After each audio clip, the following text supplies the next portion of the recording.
I'll ask Dwayne to open with the karakia, please. Tuia ki ronga, tuia ki raro, tuia ki roto, tuia ki waho, tuia tātou te tangata, ki te kaupapa o te hui nei, ki te kaupapa o te rangi nei, mauri ora ki a tātou katoa. Find above, find below, find within, find beyond, find us the people to the purpose of our meeting, to the purpose of this day, breathe life into all of us. Right. Thank you. So we'll move through the housekeeping first, because there is quite a number of you here today. I'll do it in full. So welcome everyone, including those on Zoom. The meeting is recorded and will be available on Council's YouTube channel. Microphones muted unless speaking and hands up for questions. Zoom attendees to turn off camera and microphone during breaks. The location of the toilets is out and to the left. The fire exits are that one there, or out through these doors, the main doors, and assemble at the rear of the Amaryllis. For earthquake, obviously, drop, cover and hold. The media may be present and may be filming part or all of this meeting, and there's hearing assistance hardware available in the public seating area next to Bill there, by the door, effectively. So with that, we'll move on to the meeting. Once again, a warm welcome, especially Emma back from holiday and travelling overseas, and just for today, for those of you around the table, Mel is at Nick's place, me and Nick's place as the, voting member. And so we'll move on to public forum, which no indications. Declarations of interest. Anyone have any declarations they need to make? Appears not. We'll move on to late. Oh, that's a good point. It's a very good point. Yes. Did you miss that, Bill? Did you miss it? He never told me. I'll move. Move Councillor Neil Stevens, seconded Councillor Courtney. All those in favour will say aye. Against. Resolution is carried. So then we got on to confirmations of the minutes of the joint Nelson Tasman Regional Transport Committee meeting held on Friday, 9th of August, 24, be confirmed as a true and correct record of the meeting. Do we have a mover? And second, moved Councillor Dowler. Do we have a second? Seconded Councillor Courtney. All those in favour will say aye. Against. Resolution is carried. So that brings us to the first item on the agenda, which is Ministry of Education School Transport. James Metham, Ministry of Education, page 4. James here. James, if you'd like to come up the table, do you have a presentation that's been? Okay, no, that's fine. Just come up to one of the microphones, pull it in close and turn the button on. It should be good to go. Mr. Chair, just before we do that, I'm just noticing a growing number in the waiting room, including media who'd normally be in. Kevin, you'll sort that out. Thank you. Pull it in quite close, James, so those behind you can hear. Thanks. So just when you're ready. Kia ora koutou, ko James Meffin toku ingoa. My name is James Meffin. I'm the Group Manager of School Transport at the Ministry of Education. And I've asked my colleague Niall Duncan to join me here today, just so, because Niall's Nelson based, it's useful, I think, to see our local key point of contact should you need to deal with the Ministry with local matters. But I want to thank you for the opportunity to come and speak. I haven't a presentation because I don't really have a strong idea of an agenda. What I'm really hoping to do is to see what I can usefully contribute to your discussions. But to begin, I thought I would sort of explain a little bit about how the Ministry of Education school transport services operate to provide a bit of a wider context, because one of the significant features of the transport operations we run is that they intersect all around the country with a number of public transport authorities, usually regional councils or Auckland Transport. And I think it's fair to say that our interactions with PTAs, with regional councils, is quite variable, and we're looking, as always, looking for an opportunity and welcome an opportunity to clarify our respective roles and responsibilities, just so that as we develop our plans, we've got a good, strong understanding of how we both operate. I'm also mindful that there's probably not a particularly long agenda slot. So what I'd like to suggest is that I'll start talking a bit about this context, but if you do want to raise a question at any point, please just do so as the mood takes you. Don't need to wait to the end of anything. Is that suitable for everyone? Yeah, great. But we will have them through the chair, and then I'll direct them to you. Thank you. So Ministry of Education is the second largest purchaser of public transport services in the country after Auckland Transport. We run about 2,000 routes around the country daily, with a corresponding, obviously, number of buses and drivers. We support through both our daily bus transport, but also other forms of transport assistance, around 100,000 students every day. So it's a big operation, and by its nature, it's widespread and very dispersed. Our primary operation, for historical reasons, which I'll come to, is all in rural areas and often in some of the most isolated rural areas. So it's an important service for those rural communities, but it does have some limits with the way it operates, and I'll also talk to those shortly. We're funded through an appropriation through vote education. So this is not transport funded, this is vote education funded work. At the last year, we spent about 250 million annually on the school transport assistance. So it's a substantial operation.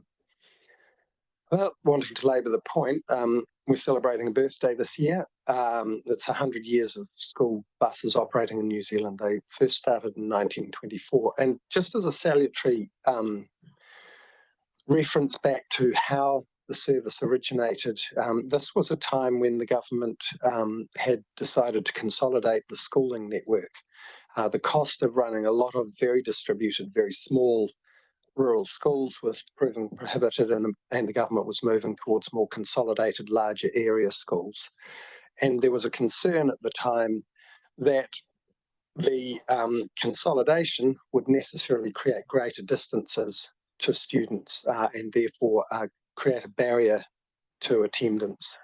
And particularly at the time, it was considered quite likely that a lot of rural kids would just stay on the farm and do useful work there rather than make the arduous journey. Of course, this was a time also when there were very few private cars around. And so there were some limits put on the service. One was that you had to be, depending on your age range, either 2 or 3 miles away from school before the assistance was available to you.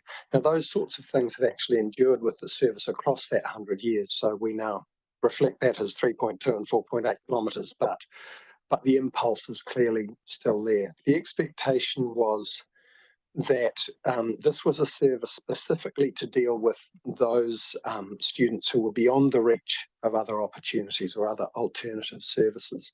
So roll forward to the present day, and we operate our services where we are allowed through our policy to spend our money on eligible students.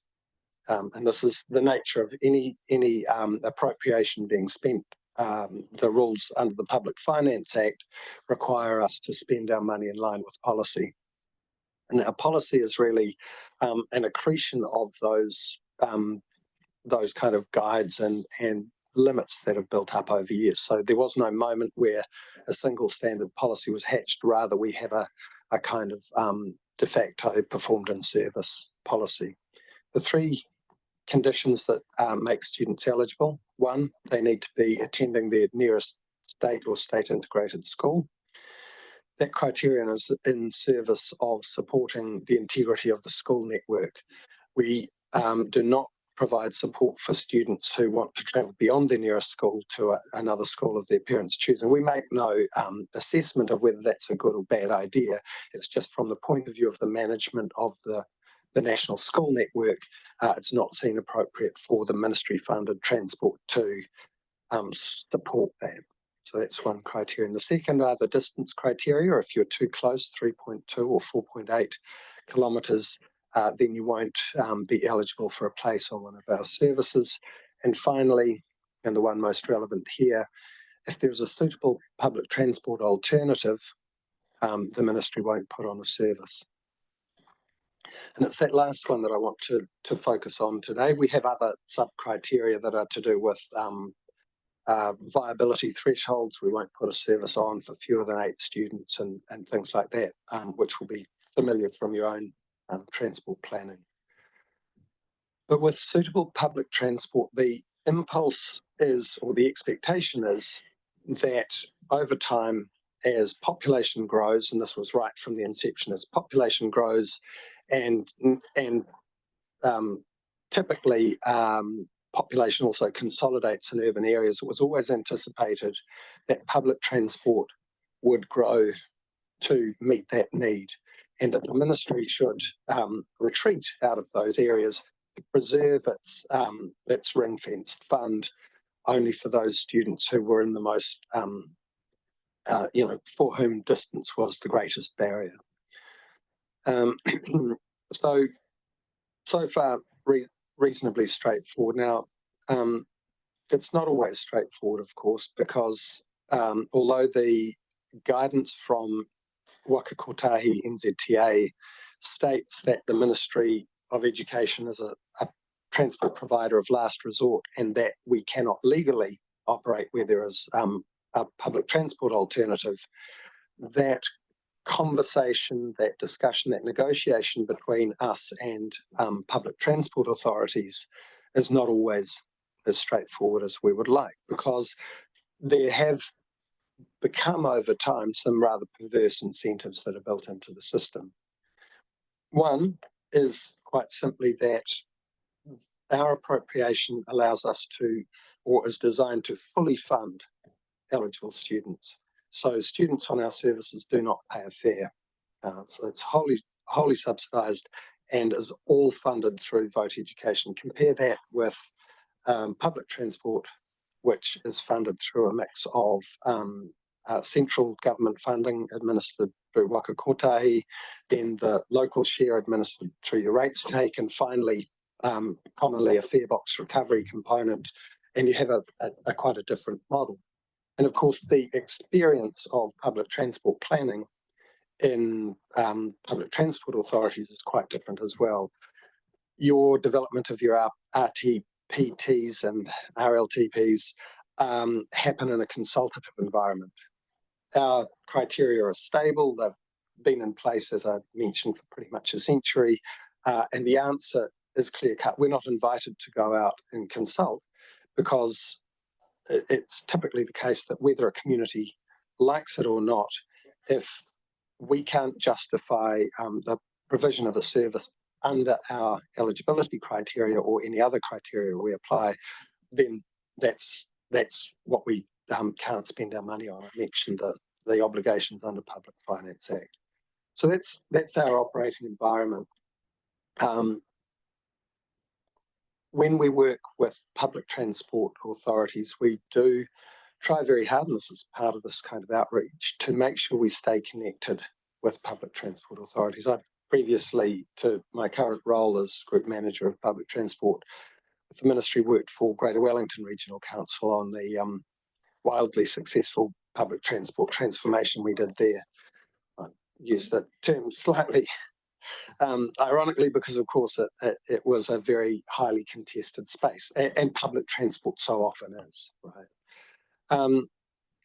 But some really significant differences attached to the way we manage our different services.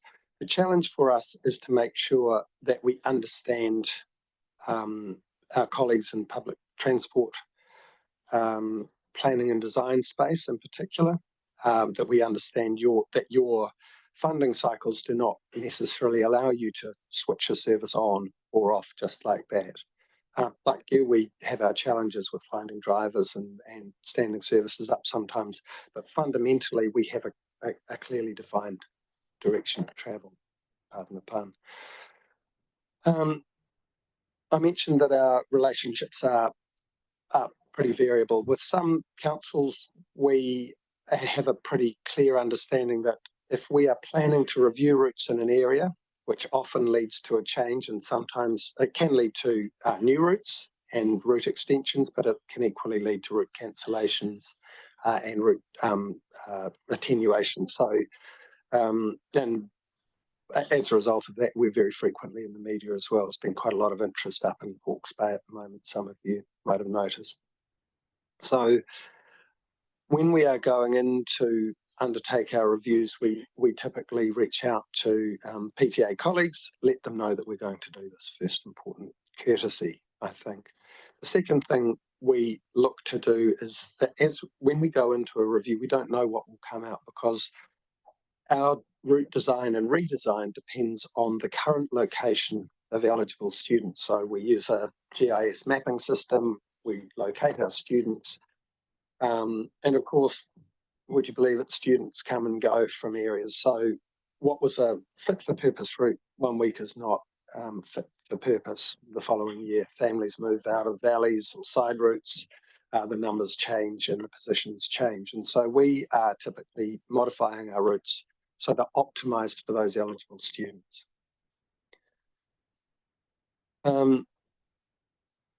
With our public transport authority relationships, we can either agree a pathway through that change. We often look to join up our comms plans and make sure we're communicating clearly with communities so people understand what's coming and what we're planning to do to minimise disruption. But sometimes not everyone is on board for the change we're proposing. I can lay out as clearly as I can our kind of operating framework, but people say, well, that's politically unpalatable for us, or it's just unpalatable for our communities to move from an entirely subsidised service to one which now has a user contribution, or it might be unpalatable to go back to the rates base and say we're going to need more funding to expand our public transport network.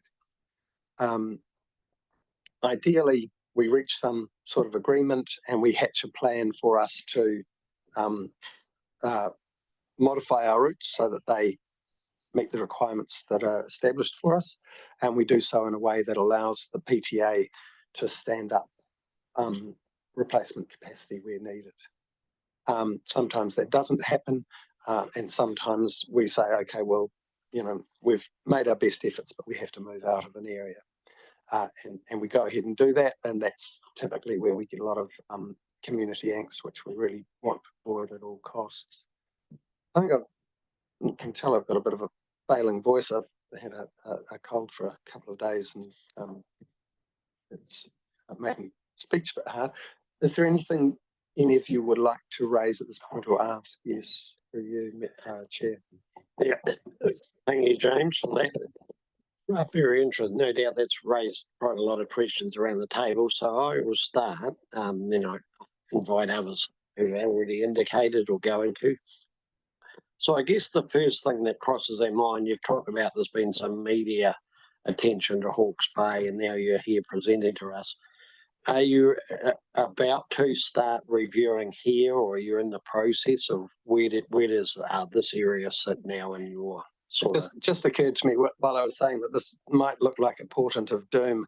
I hope it doesn't. No, we don't have a specific major review plan here. I think we're underway with a little bit of a review. Yeah, we just concluded one, which was quite minor. Yeah, so in this district we have included something nothing nearly as sort of far-reaching, but it's been, as can happen, very much an unders and overs thing, but with almost no particular loss of service. Where we tend to experience the most dissatisfaction, I guess, is primarily where we remove service, and we haven't done much of that.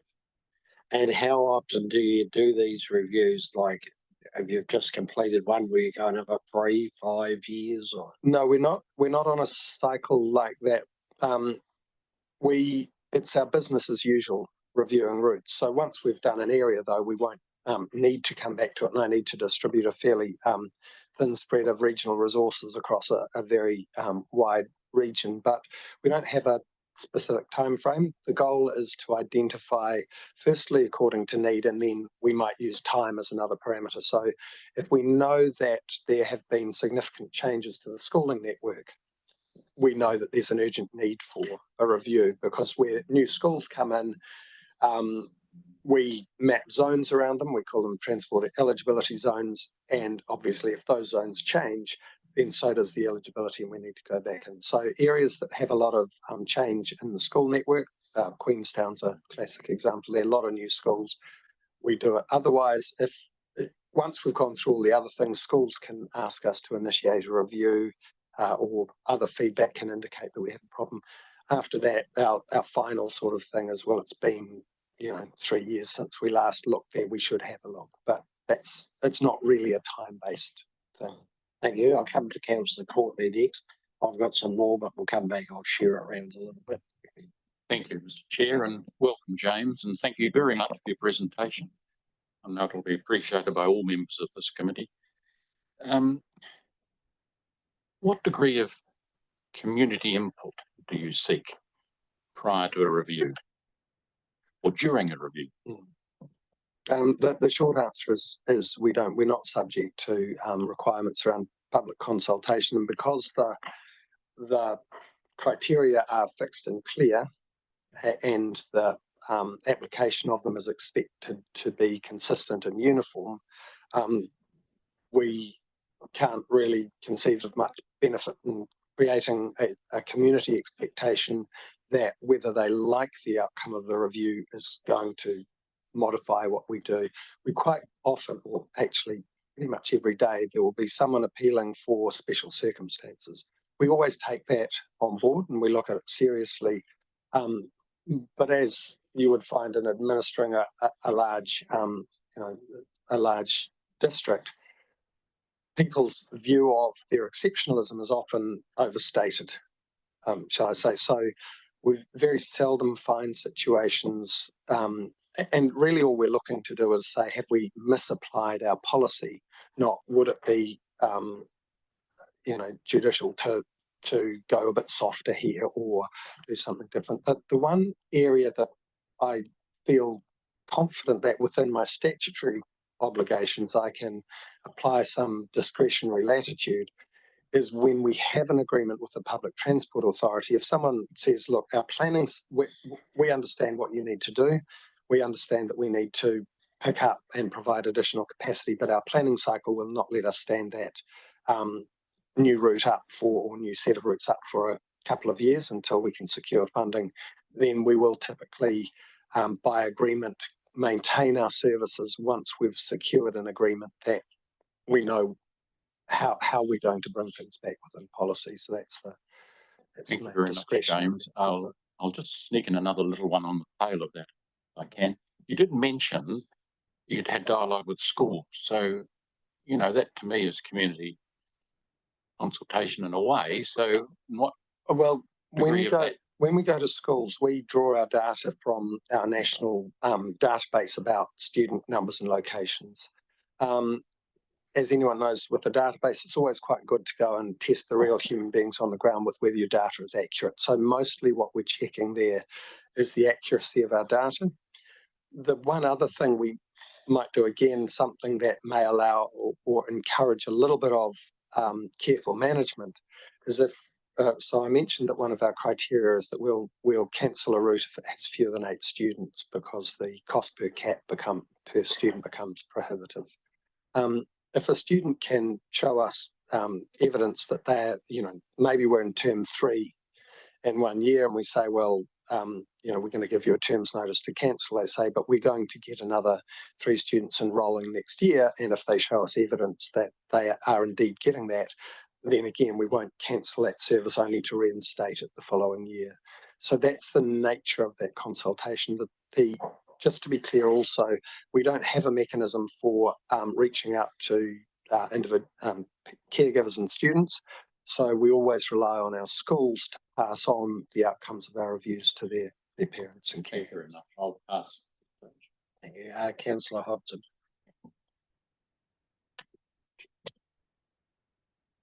Awesome, thank you. Kia ora, and thank you for presenting. It's really helpful to gain a bit of a better understanding of how those, what your role is and how we kind of interact. I've got a question. It's on behalf of one of our Nelson councillors who's not here in this committee. And I understand there's been about a year of dialogue around an issue in North Nelson where one of our buses goes along a state highway next to Todd Valley. You'll be familiar with the issue. Yeah, indeed. How can we gain some traction there? Because it seems like for the parents involved, just a bit of an overview of the issue is my understanding. The bus goes one way and drops the children off on the other side of the state highway. It's about 1 kilometre from the end of the bus route before it actually comes back the other way. And the parents just want to be dropped off on the other, or have their children to be dropped off on the other side of the road. But for some reason, it's not working. So I guess, how do they gain some traction? Who do they talk to? How does that dialogue take place? Yes, I'll just explain why that apparently perverse situation arises for us. So our routes are designed from the school to the furthest point on the route. So that's that extra kilometre further out before the bus returns to make its journey back to its depot. So we pay a per kilometre rate to the provider to drive the bus from the school out to, I think it's Waka or something like that.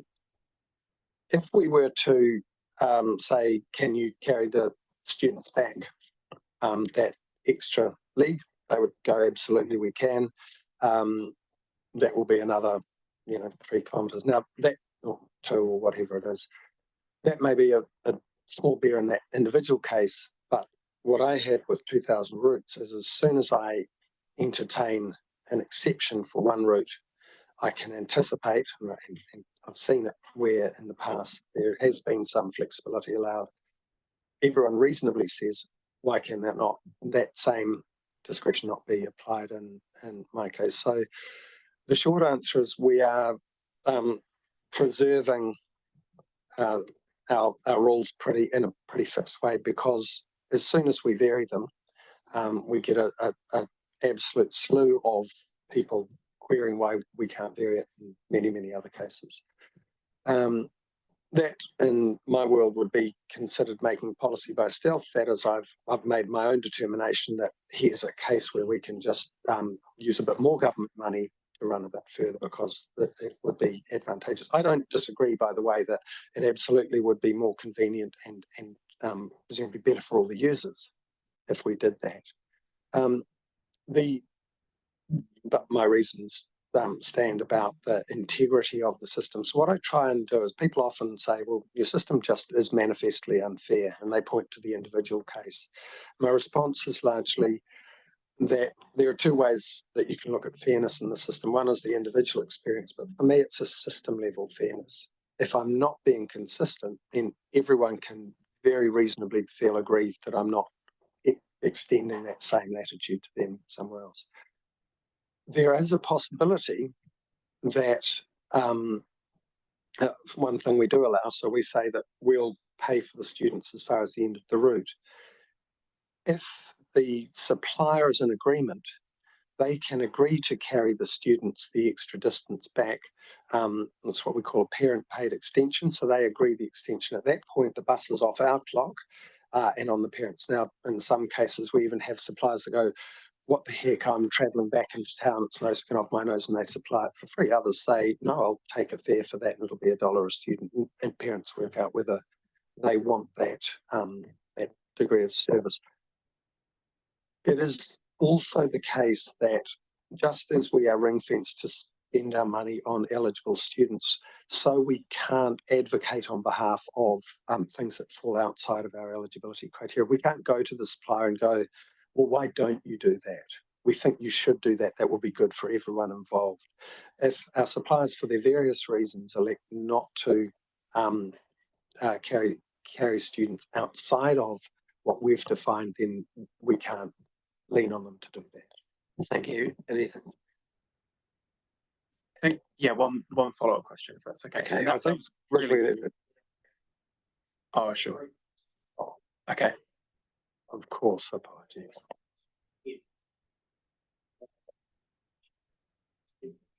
Try to keep it very concise, and that was very helpful. Thank you.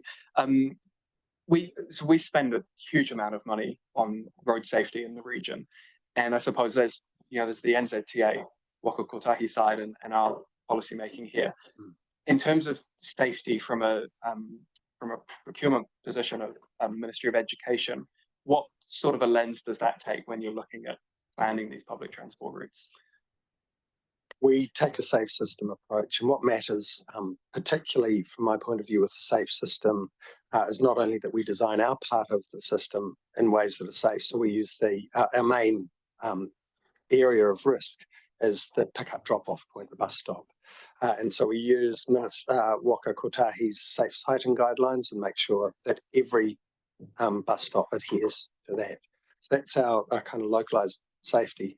The other really important principle with a safe system that extends beyond our remit is that we're really clear where our responsibility ends so that people know where they must pick that task up. So sometimes we're asked, for instance, but you're making kids walk alongside unsafe roads. We absolutely refute that.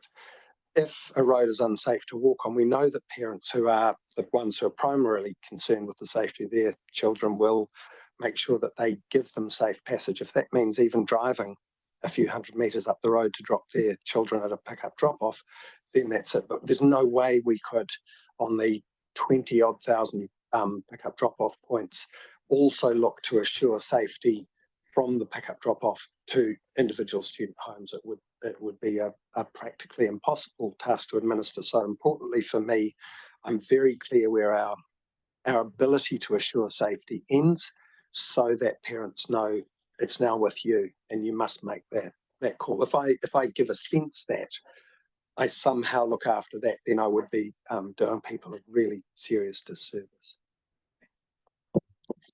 yeah, Councillor Butler. Thank you, Chair. Councillor Butler, Golden Bay Ward Councillor. We have a lot of issues that come up, and it's very helpful to hear your explanation about your framework. There are a couple of things, but I think the issue that I'd like to really take up first of all is the 20k rule past the bus, and how that can be enforced, and how can it be, we don't seem to require the buses to have a sign on the back saying 20k. I never see it on our buses. Yeah. And do they have to do that? We explored that in around 2019, I think. Was that in response to Rural Women? No, this was prior to that engagement, but we, based on safety reports around transport onboard buses, we were very mindful of this as an area. It's not obviously something that we would struggle to enforce, but we were interested to know. So we ran a trial on lighted signs on buses. And what came out of that I think was captured in the 408 Waka Kotahi report was that the only thing that seems to make 20k's past the bus stick is an actual enforcement regime. So the lights, we did the lights, but it was in parallel with an enforcement regime. While the enforcement regime was in place, great, it seemed to boost compliance. As soon as the extra enforcement measures stopped, it reverted completely. So there was no evidence to support that the lights themselves had a material difference, but that's where that went. Or any sort of sign on the bus. Okay.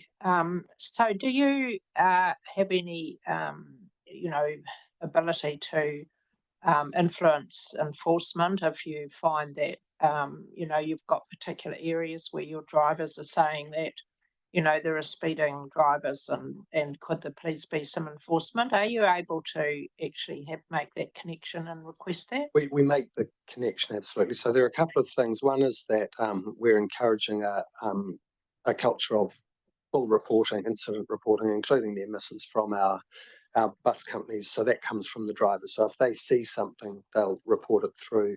And if we see anything that looks like a trend, then we will talk to our colleagues either in road policing or at Waka Kotahi. We're also actively engaged with Waka Kotahi on safety measures and what appropriate ones are and what a useful, meaningful system interventions look like. So we're always interested in that. It is a really difficult area because of that dispersal of that network. It happens here, it happens there, and while police may wholeheartedly agree that it would be great to enforce, timing a police vehicle with a bus, at a stop. But obviously, if we thought there was if someone's doing it every day, then of course we'd raise that up, and I'm sure they would look into it. And so when the bus is stopping and the children are getting off, is there any requirement for the driver to control those children from running out over the road? The driver can't leave the vehicle, so it's really important. We again work with our operators and with road policing. There are annual things in schools where there's an education aspect. So when kids are using the bus, we have a bus controller or the school has a bus controller whose job is to oversee safety, and they will work with the cohort of children who are taking the bus that year and explain that our greatest risk is always children off the bus crossing the road. That's where all of our worst incidents have happened over the last decade or two. Thank you. Anyone else? Final couple of questions from myself. So I think this is probably the underlying question that everyone wants someone to ask. So we have a myriad of buses that have traditionally gone from the colleges out into the Waimea Plains, right out to the bottom of Spooners Range and towards Motueka. And now we've got a public transport service operating alongside. Have you had any sort of thoughts that you might review this services because of that, or is that on the radar at some stage in the future? Hi, Niall here. So yes, we are aware of that. I guess it's one of those triggers that James is talking about, that this is signifying that this is an area that will need to be reviewed in the future. In the most recent review, it did identify what we call suitable public transport, being very borderline. So not quite there yet, but when you're looking forward into your RPTP, when there's going to be additional frequency, additional services coming in, it's indicating that probably is an area that we will need to look at. And that's probably best to have these early conversations as soon as possible. Because I guess what you have to remember is that those public buses and those school buses go quite different areas. The public buses only tend to go to Wakeford or Motueka, where the school buses push much further out into what has previously been very rural, and any sort of discontinuance of those services would put a lot of pressure on families to transport the numbers of children or find alternatives to school. So I think what I'm saying to you is that'd be a last resort for some in this community. Oh, yeah, absolutely. So we'd look at all students and whether they were eligible or not, as if they had access to the public transport, but within a reasonable distance. So there would still be areas much further south, Hiwipango, I think we go out to, that would still continue, because there's never going to be for a long time a public transport service available to them. Right. And then just before we wrap up, James, you talked about the criteria for schools and where the bus will start picking up. And I always had a bit of a beef with that, particularly when we lived out of Tapawera and on the busy road, log tracks and young primary school, even the distance for them, I think from memory is 1.8, is it, or 3.2 or 4.8. Yeah. It's quite particularly if it's open road, it's quite, those children, particularly primary, are very vulnerable on some sections of road. Like I know Tadmore Valley Road's 100k and children will walk as young as primary. Is there any flexibility? And I know they talk to the operator in that area about it, but yeah, if they stick to the rules, which they can do, those children are left either to be transported or walk alongside those heavy trucks. Yeah. Has there been any review of those distances? The distances haven't been reviewed. And I think, that's a classic case in point where what made sense 100 years ago probably makes a lot less sense now. I think if I was to be really frank, in some respects, those criteria, the conditions that created the criteria no longer persist. The criteria remain there because to change them. So we were asked by rural women, or actually the Rural Education Reference Group, to think about what would happen if we reduced that minimum distance. And the answer ended up being that we might create 30% more eligible students. So then there has to be a political appetite or an economic appetite to find 30% across 250 million. It's non-trivial numbers. And so I think that the question of whether the policy itself could be reviewed is raised with every incoming government. We always, the conversation usually goes, school transport, why is this free good that we give out always seem to only make people unhappy? What can you do to fix it? And then they say, how about you soften that and that? And then I explain what the consequence is. So then I say, Minister, you could look at a review. Ministers always go, yes, do that. And then we look at it. Then there has to be someone who's going to sign up to what the new conditions are. So again, I come back to the earlier point that we don't expect students to walk alongside unsafe roads. I used to farm out in at Baton Bridge, so I know the area, logging trucks, and absolutely nowhere for anyone to walk alongside the road. The assumption is that if it's unsafe, then parents and caregivers, even when they've got demands like milking runs and so on, have to find a way to get their children to those bus stops safely. We can't solve that for them. Understand. So one last quick question from Councillor Ellis before we sorry, it was just something that came up and coming on from one of Councillor Bryant's questions.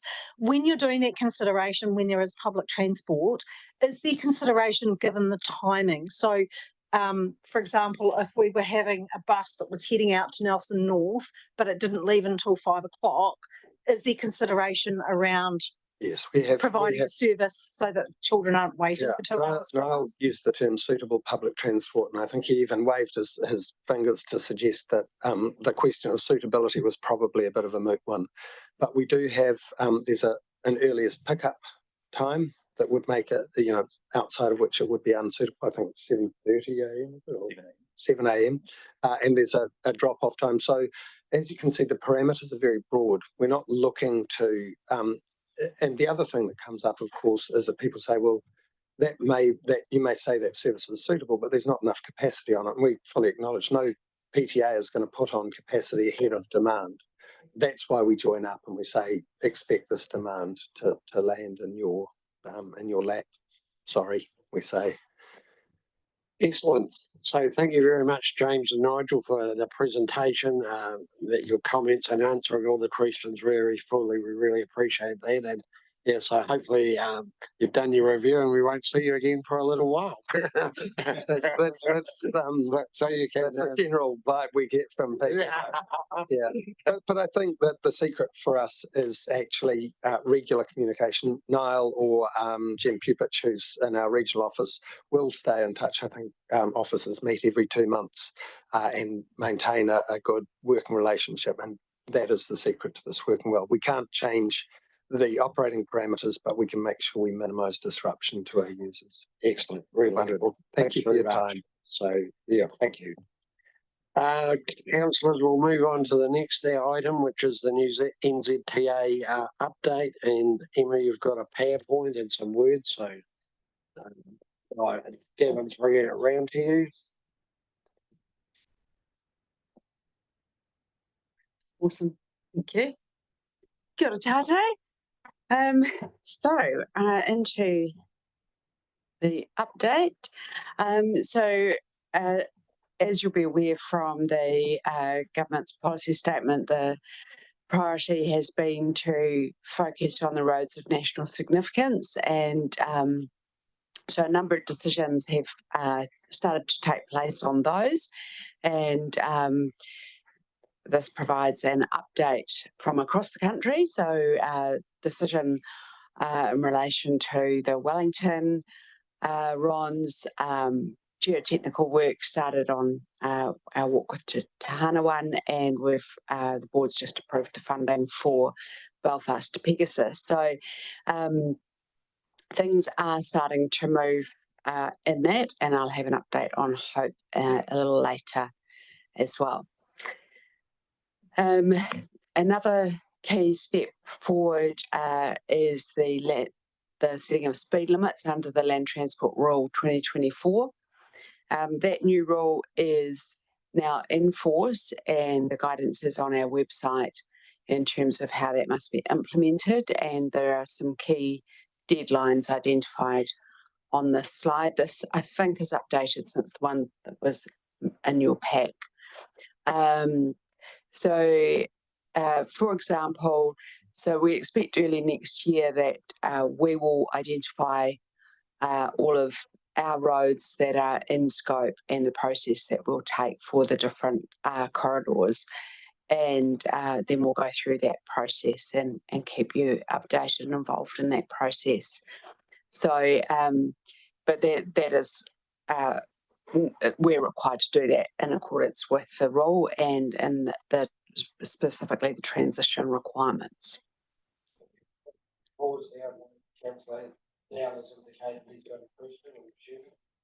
Yeah, she's a question about implementation up there.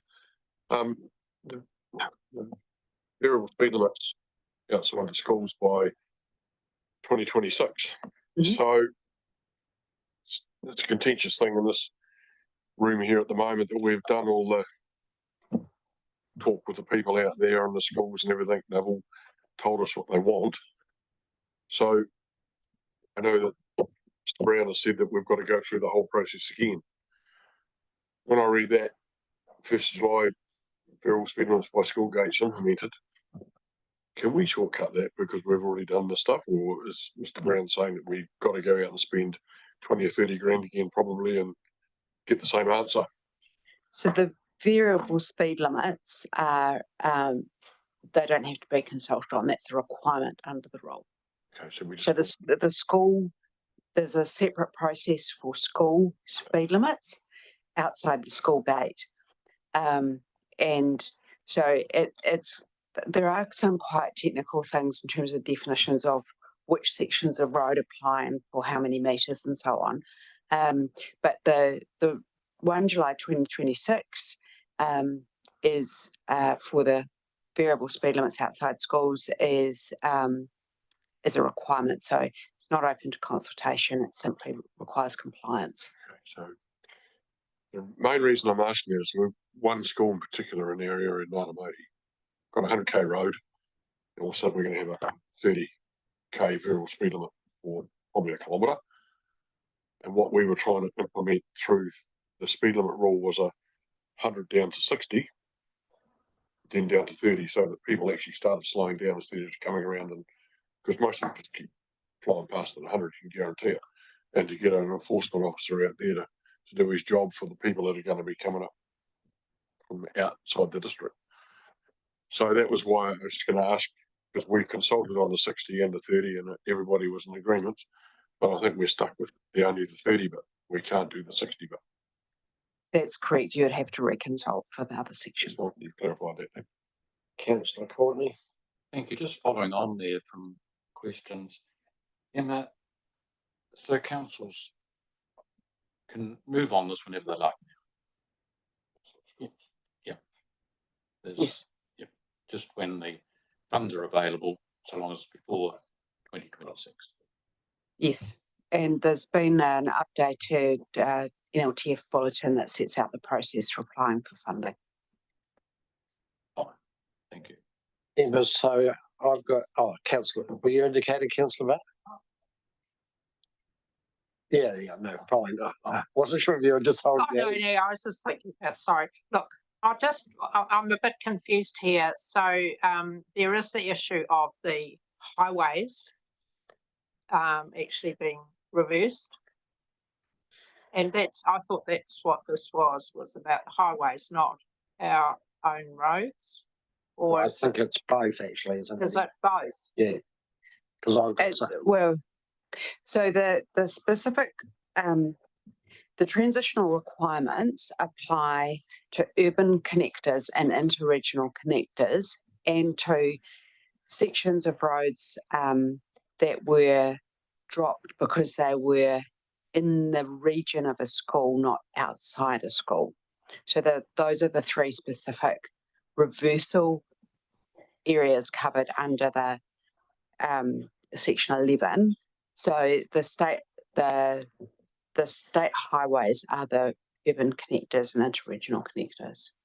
Okay, thanks. So I think isn't there some capacity for if a community really wants to keep their speed limit that there's a capacity or a facility for that to happen?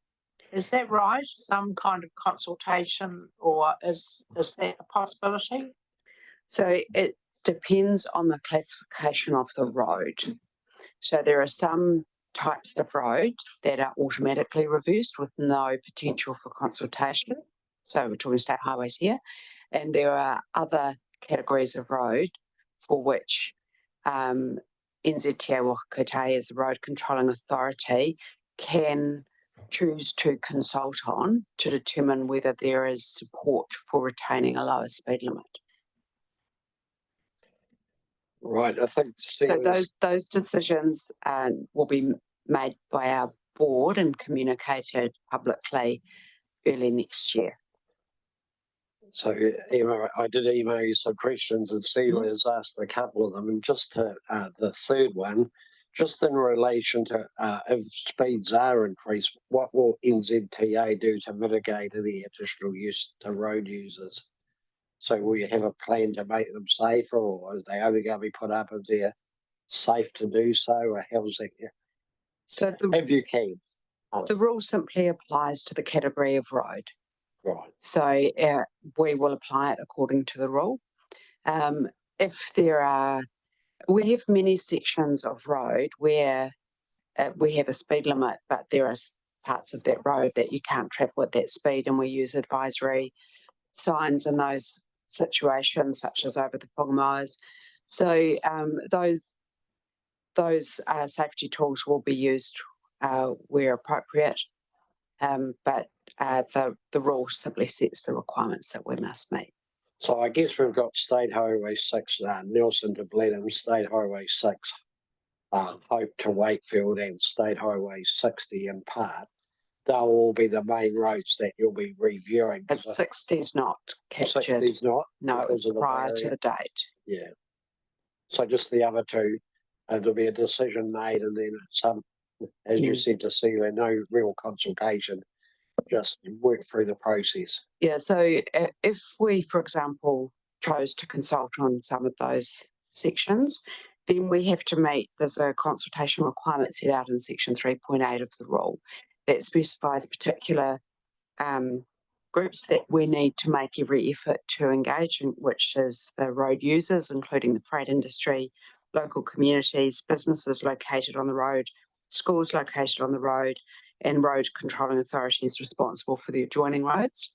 And we must also obviously make every effort to consult with iwi or Māori owners of land adjacent to the road as well. So that's quite extensive, really, is it?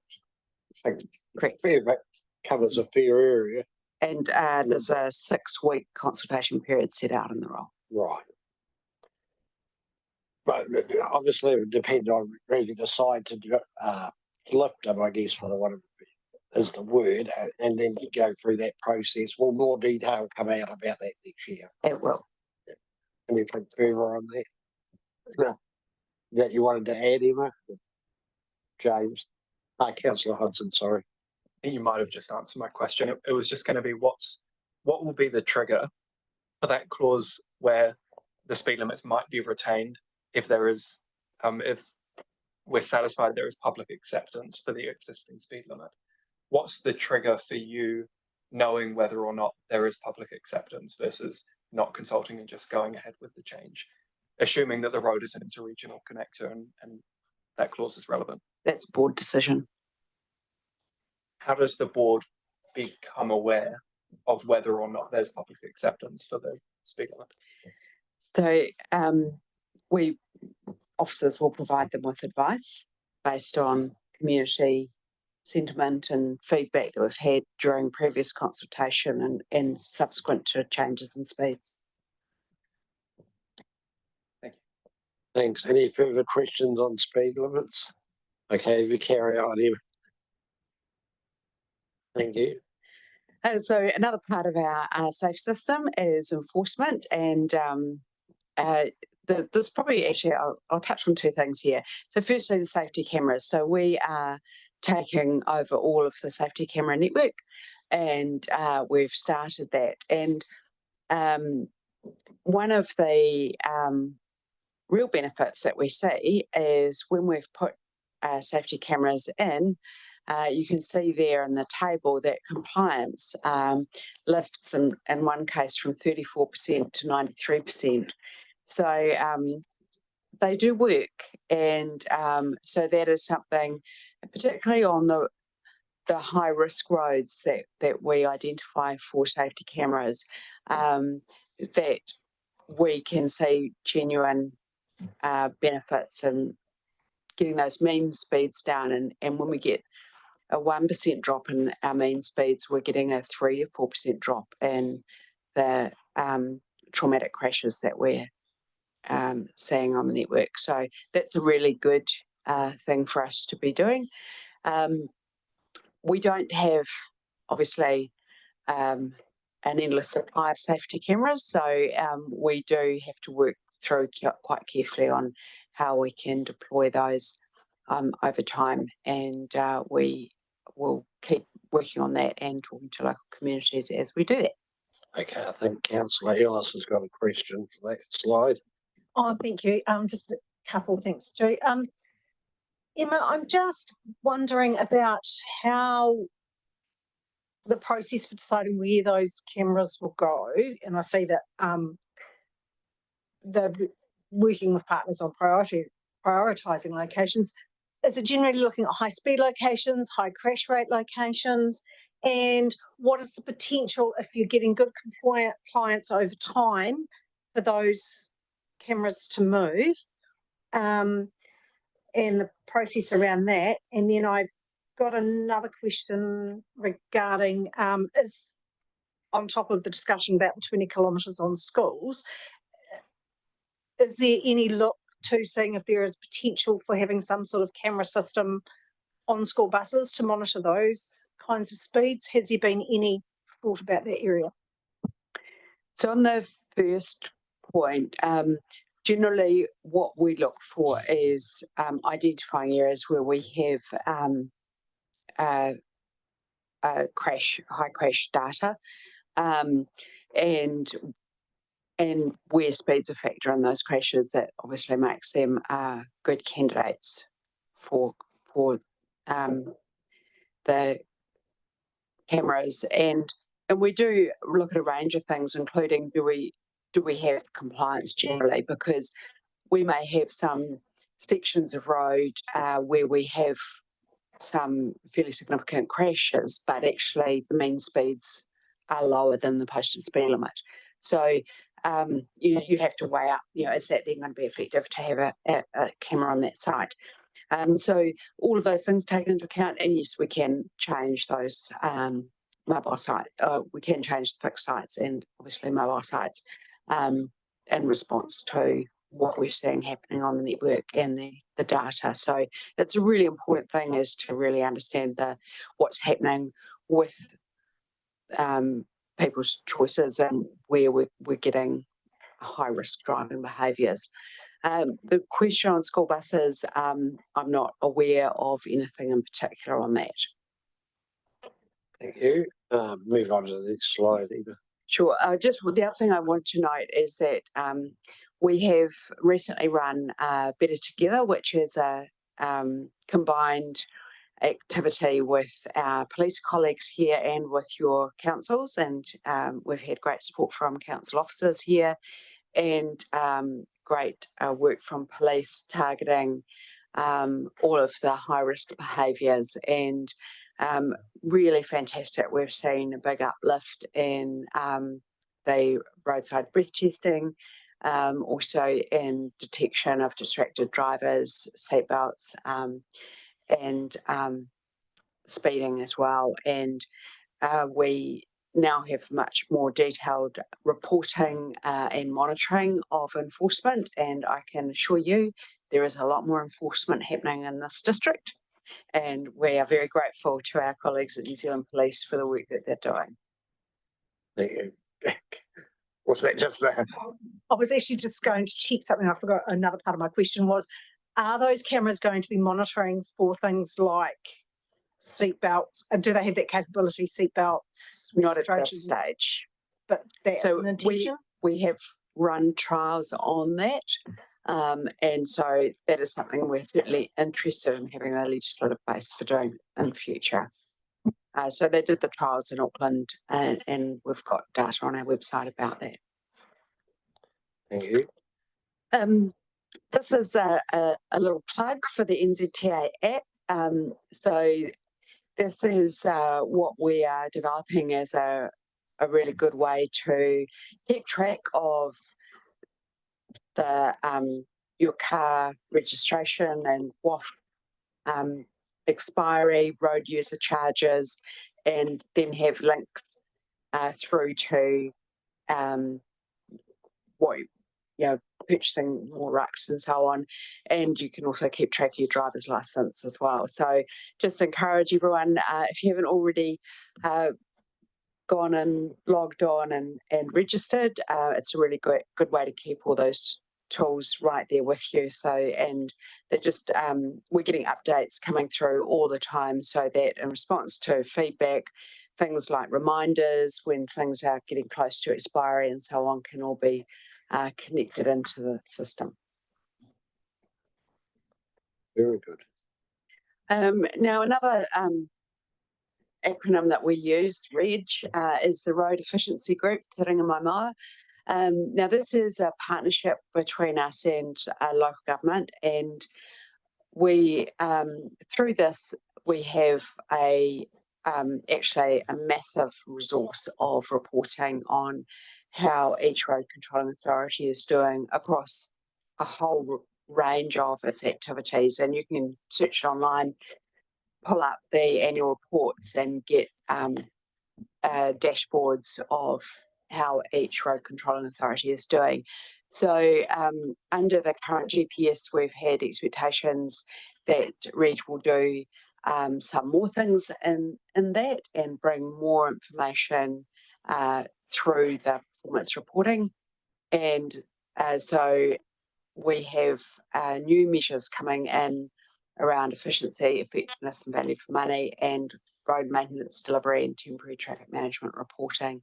And these are expectations that have been set by this government to have increased transparency over these aspects of our performance as road controlling authorities. It is one of the caveats I would put on it is that there will always be, particularly for smaller councils with very large networks, we don't expect everyone to be operating at 100% of the time, but that overall we expect to see that performance is trending to green in most categories. And there's good reasons why we don't all meet our targets every year, because we have significant weather events and other things that will impact on what we can do in any given year. So I just say that because I know in some cases people have looked at the dashboards and gone, well, this is red, and that's a bad thing, but it might have been a very sensible decision that's been taken in response to the circumstances a particular road control authority is facing. So I just encourage you to bear that in mind when you go and have a look at the annual reports. And another key resource for all the road control authorities is our asset management data standard. And this is being rolled out nationally. And this means that we all have the same standards and processes for monitoring and reporting on all of the assets in our network, our culverts, our bridges and other structures. So it's been a long run process, and I think we've had a really constructive process to get everyone on board with this. So that will just continue to roll out and give us greater confidence around the assets in our network. Coming into the regional updates, a couple of key things here. Those of you over in Golden Bay will be very pleased to know that we're on track with the Tark Hill underslip. So we will be off-site by the 14th of December. Really appreciate the positive and constructive support that we've had from the community board and from others. We know it's been disruptive. And we also recognise a certain amount of disruption with the sealing works that we've done as well. But appreciate that's now done and dusted and all set for the summer season. Part of our requirements now are the response expectations on potholes. So we have we've got the team here working really well on responding to those. And we've got our summer work program well underway, and the majority of that gets completed this side of Christmas, but there'll be some ongoing through the beginning of next year. And then we have a long list of things that are underway, and I just want to touch on a few things as we go through it. So starting with the Hope Bypass, I know there's a lot of interest in this and the work underway. So the first step with all of our RONS projects, we have a slightly different approach than we've had with previous major infrastructure projects. So the first step in the process is for the board to determine the scope of works that they will task us to undertake in order to deliver on the government's request. So that that mandate, we're underway in getting that mandate. Once we have that, we will then start a process of engaging with the local authorities and considering how we then undertake our first phase, which is the investment case for the proposal. We recognise the request from mayors to expand the footprint of the original project and look further towards the Nelson side as well. And I think the initial work that the team's done has really identified that updating the traffic model for this part of the network is the really critical first step, because we really need to understand what's changing and what's driving the changes and how those particular changes are then impacting on the vehicle movements. And I think there's been a lot of change since COVID in terms of volumes and what's happening throughout the week. So that will be a key part of that initial work as well. Hang on, Councillor Courtney's got a question on that. Thank you, Mr. Chair. Emma, I must ask the question, what's the background to extending the time until 1st of November 2038? What's the designation? Well, that's the designation. That's the designation. So we can extend that in particular chunks of time. So how much is it extended this time? To 2038. Yes, but prior to that it was? Well, it would have expired this year. Yeah. Yeah, 23 or 24. Yeah. Mm. All right. Okay. So yes, that certainly covers us through to the period where we would expect to be making decisions on construction.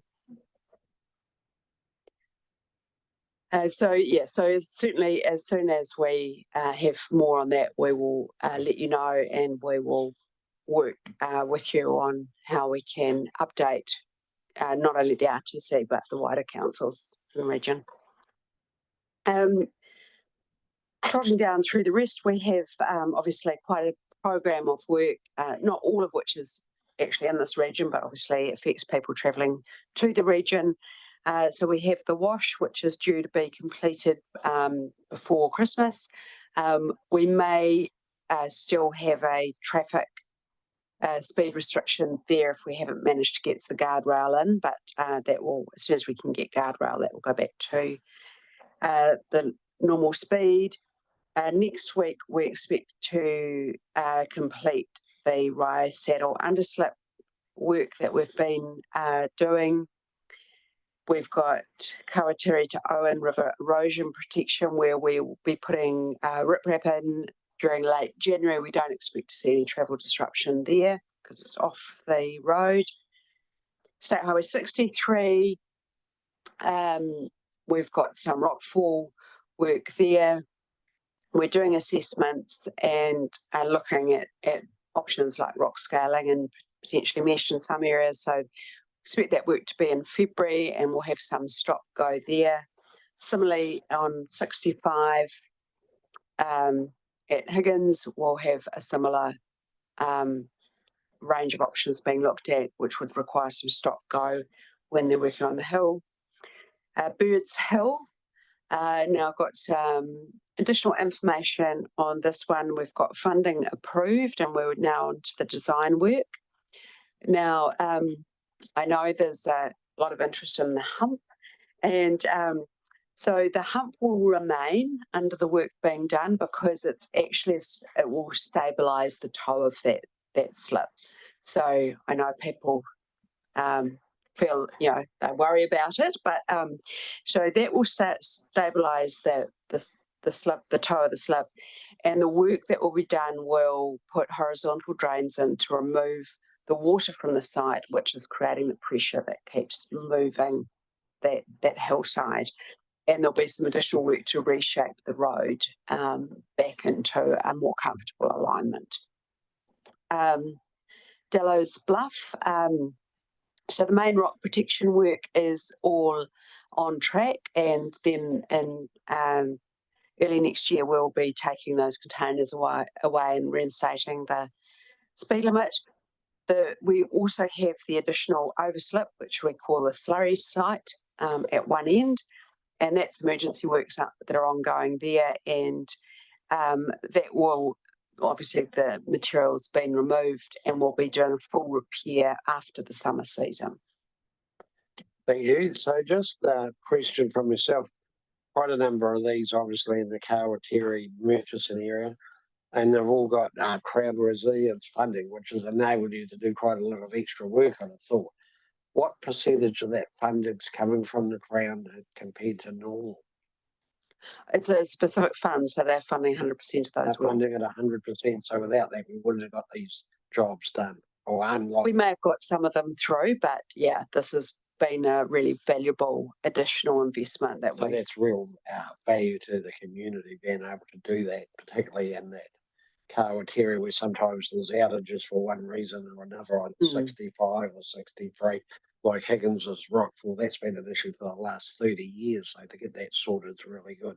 Yeah, and I think the team here has done a very good job of keeping a record of those sites that are vulnerable, and they've always had them on the list of when we can get some funding, we'll work on these, and then obviously with the Crown focus on resilience, that has enabled us to move faster than we would have otherwise moved. Excellent, and yeah, it's good news on Dello's, particularly get that done and next year open back up. It must have been a huge investment in that. It's been a lot of work, and you know, I think we discovered, you know, it was more vulnerable than we had initially anticipated. So, but once you're in there, you might as well get the work done. Exactly. Have you got a figure of that? I don't have one at my fingertips, no. No. Any other questions? Councillor Courtney. Thank you, Mr. Chair. Emma, I've been asked by His Worship the Mayor, Nick Smith, to raise today, and I support his concerns very much so, about the condition of our roundabouts and the islands leading into those roundabouts. The grass is growing high, and he says before Christmas. This message came through to me at 9:30 last night. Very concerned about it, as I am, and he really does want to know what NZTA are going to do about it between now and Christmas. I'll keep talking for a minute so you can just gather your thoughts on this, because I do want some sort of substantive answer to it. And people are proud of that. This is the entry to our city, and Christmas is coming, and we do feel that it really lets the whole appearance of our city down. So does that give you enough time to bring your thoughts together? The GPS is quite clear on the priorities. We're to prioritise our work on the pavement and on those factors that are specific to the journeys that are prioritised for safety and efficiency reasons. Investment in those areas has been increased, but there has not been as much funding allowed for in the activity classes where work that's not related to the pavement and the drainage of the road exists. So the team has to make some really challenging prioritisation decisions of the work in that activity class. Do they focus on issues of safeties for road marking, for barriers, for signs, or more amenity related activities such as Sub of the Weeds and other things. And so we're not able to do the same level of service in terms of mowing and other activities that we have previously done. And that is consistent right across the country. And we absolutely recognise that that means that there will be some times when roadsides and areas like roundabouts and median barriers will appear less tidy than people would like them to be. But we have to make those decisions based on what are the most important needs for the network and for the people using the network. The team will endeavour to undertake activities such as rubbish collection and mowing whenever we have other things that we are doing, such as maintenance of the pavement or drainage or anything else. And from time to time, when they have capacity to do some mowing, but it is unlikely to be at the frequency that you and your residents would prefer. Thank you so much for that fulsome answer. I do appreciate it, and I know His Worship the Mayor will too. Is there any thought amongst your team of redesigning that, the layout of that, to avoid this subject continually coming up, because yes, it's a huge area. Yes, so we have been investigating options for permanent surfaces that would obviously then not allow for weeds, and on the basis that there's likely to be greater community acceptance of that than there previously was. It is still expensive to do that. So for all of the areas that we're looking at, it would be well over $1 million for the type to put in, to go through, dig it out, put in the type of structure, because obviously vehicles could run over those areas as well. So it's not a cheap fix. Obviously it's a permanent fix, but we would still have to find that budget, and it would come out of the same place as the mowing comes out of. So it is not straightforward. Where there are smaller areas where asphalting could be used, we'll be looking at that as well when we've got asphalting in the area. And we'll continue to look at that. So yes, we're definitely investigating that. We would rather have a permanent solution if we can. Thank you.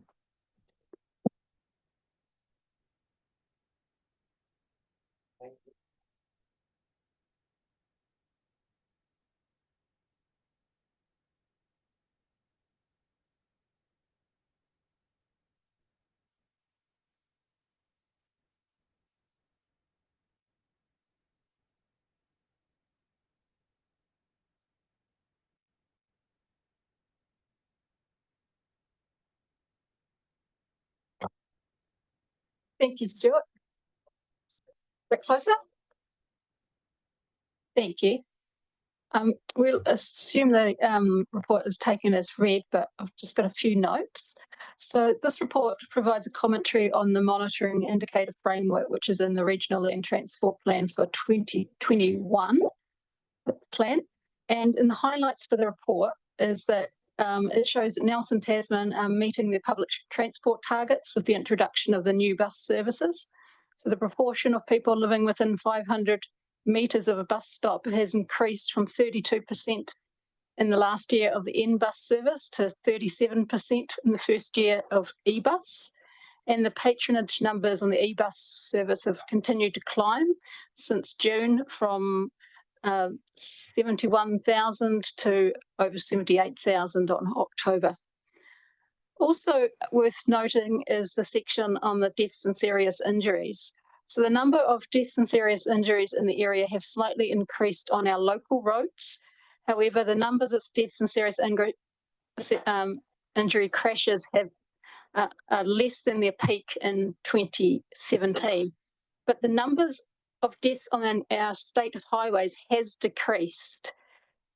So the speeds on 2 of our state highways have been lowered in recent years. So that's between Hope and Wakefield and Blenheim and Nelson. But the government has indicated that the state highway speeds will be changing by the 1st of July next year. So if this occurs, there may be a change in the number of deaths and serious injuries on those roads. We'll take any other questions on the report now.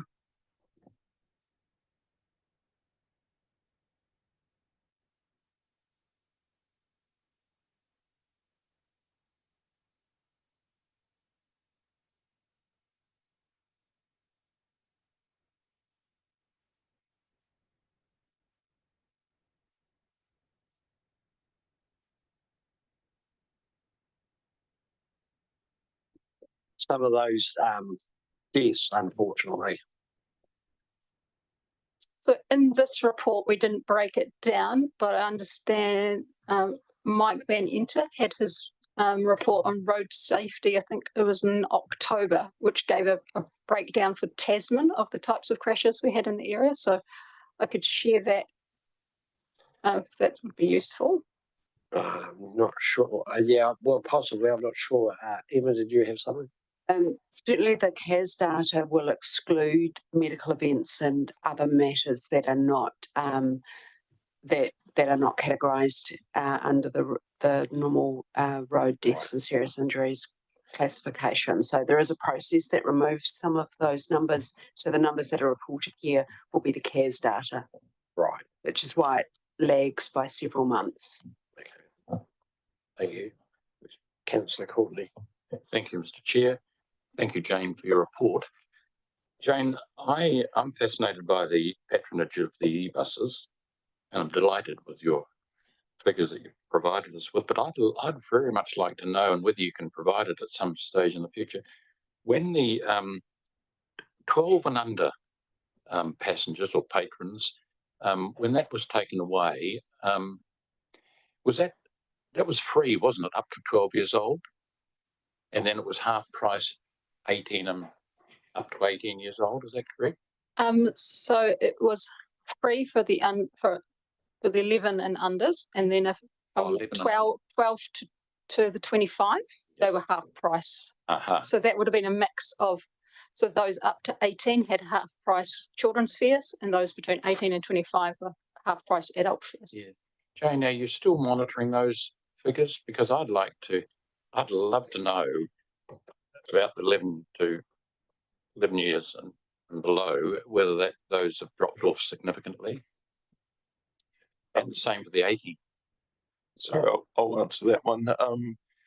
Yes, we do monitor that on a monthly basis. We, we collate a whole lot of data from all the transactions every transaction as people tag on and tag off each of the buses. So we do have that. We can provide that at a future date. I'd be very grateful if you could. Councillor O'Neill, Stevens. Yeah, a few questions from me. I'm interested just in terms of the air quality monitor, why we've only got that for TDC? So for Nelson, we don't. So we monitor for PM10, which doesn't it isn't a monitor for vehicle emissions at all. We don't monitor for PM 2.5, and my understanding is we did for a specific project about 10 years ago or so, but that hasn't continued. I hate to say that you're wrong, but I'm just looking at our Lawa site for the Nelson South with PM 2.5 through there. So this is purely the information I've had from the science environment team who we go to for all of this data. So what is available, just to be clear, is, and it may be what is being expressed on that site, is essentially there's a model that they run in a similar way to a greenhouse gas emissions model. What it doesn't take into account is things like how an airshed it acts with those emissions in it. For example, if it's along the coast, the effect of sea breezes and all that versus being tucked up in a valley somewhere. So that's the message I've had directly from our science environment team and specifically the monitoring team. It'd be good to get some more information about that. We did our state of the environment monitoring report yesterday, and I was asking about PM 2.5 and our future plans for monitoring. So it'd be good to just understand what, in terms of the monitoring, isn't crossing the threshold for inclusion here, and how we can improve the quality of that data, because I think it's really important to reflect in here.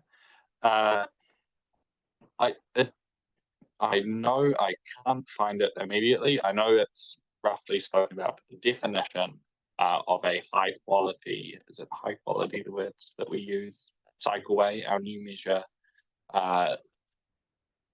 we talk about it being a separated cycleway, whether on street or off street. Is there any further detail in regards to the degree of separation? I guess my key question is, are we calling a stripe of paint on the road separated cycle facility, or are we talking about physical separation? Physical separation. It's not the painted cycle lanes. Yeah. Wonderful. Thank you very much. And then just a final, I guess, further request would be, in terms of our greenhouse gas emissions data, it'd be really good to have that contextualized within or against the emission reduction targets we've set in this space. Yeah, so we've actually done that subsequently for another piece of work that we're doing, but it was after this had sort of happened. So we certainly can provide that to give you sort of the high level stuff. If we look at the reduction we need a reduction of about 7% between 2022 and 2024, and we've had about 7%. I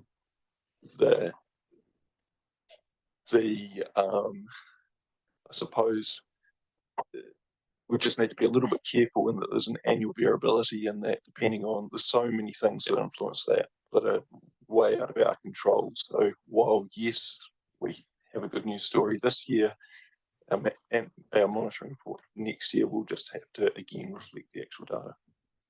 Great, thank you very much. Thank you, Councillor Courtney. Thank you, Mr. Chair. Can I just go back to Jane for a minute? Jane, have you got a report or an update for us on our inability to transport bicycles on the front of our e-buses? Have you got any progress in that area? I'm thinking more repositioning the lights and that type of thing. I haven't got an update. I understand there's 3 working groups that NZ have set up where they're looking at the compliance, they're looking at different measures to test different systems, and I can't remember the other one, but Lyndon, do you have more of an update in the last? It's a kind of a moving feast over several days. Certainly through the chair, the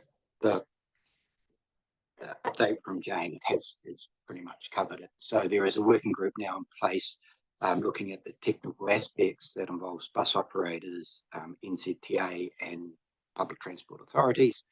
They're looking at the technical aspects and to the degree to which different configurations impact on the visibility of the lights.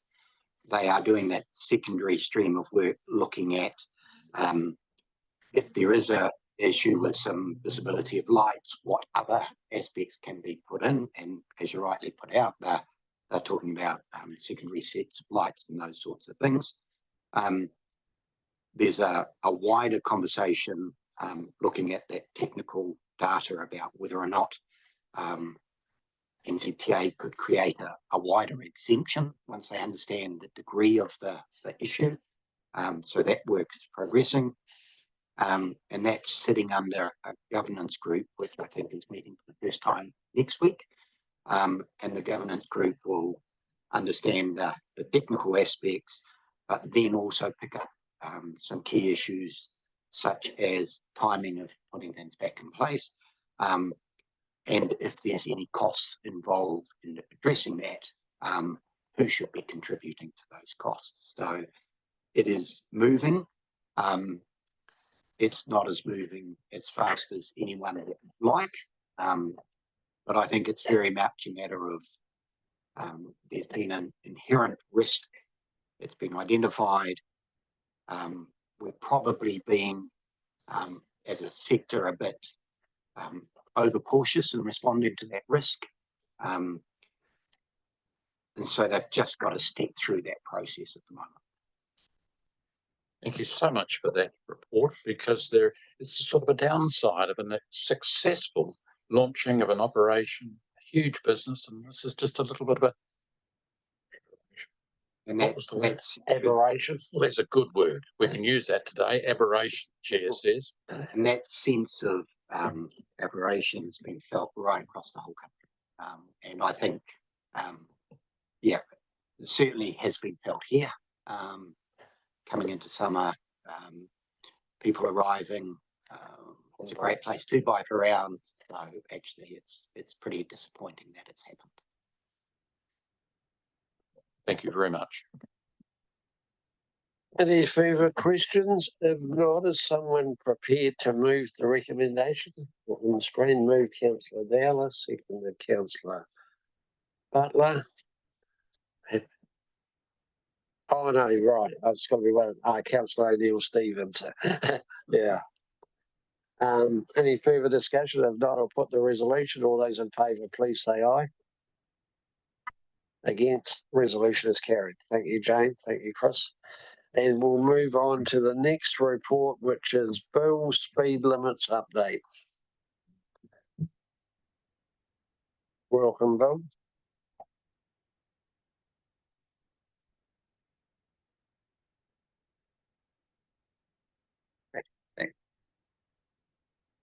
Thank you, Chair. This report is really just an update on changes as a result of the new setting of speed limits rule, to let members know what each other council or each council is doing in response to that, and also to seek approval for a letter to the Minister. So I'll take the report as read. There's a couple of quick comments. The final rule was broadly consistent with the draft rule, which we had based our speed management plan on, with one significant exception, and that exception was that we were no longer able to implement speed limits which were in the speed limit register unless they were implemented in place, signs up by the 30th of October when the rule came into effect. Now, I understand that Nelson was able to do a couple of their limits in that time. Tasman wasn't, because we had so many more to do and it was a much bigger task. And there was one other factor that has come up since the report was written, and Ms. Spate alluded to the funding that might be available for implementation of speed limits. There is some funding now available. NZTA announced that this week. We're not sure at this stage of the process or the criteria for assessing applications for that funding. So there is still some questions about whether that is available or how much is available. But there is some funding available. And just a comment about the letter. So the Tasman Strategy and Policy Committee requested that a letter be sent to the Minister outlining our concerns and requesting that we are able to implement our speed limits without further consultation, because they have been consulted on extensively. And it was decided in some discussion post that meeting that this committee was the most appropriate place to send a letter from. So happy to take some questions. Any questions? So, Emma, would you have any comment around the position we've found ourselves in, or prefer not to? Our only position is that we are required to implement the rule, and we will be implementing the rule. Thank you.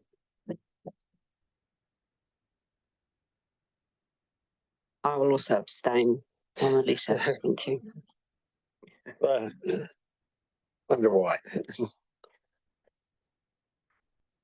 So, one other thing that, Bill, going forward, speed limit setting, will that be done by us still as a joint committee, or does that fall back to individual councils, and how does that work alongside this committee?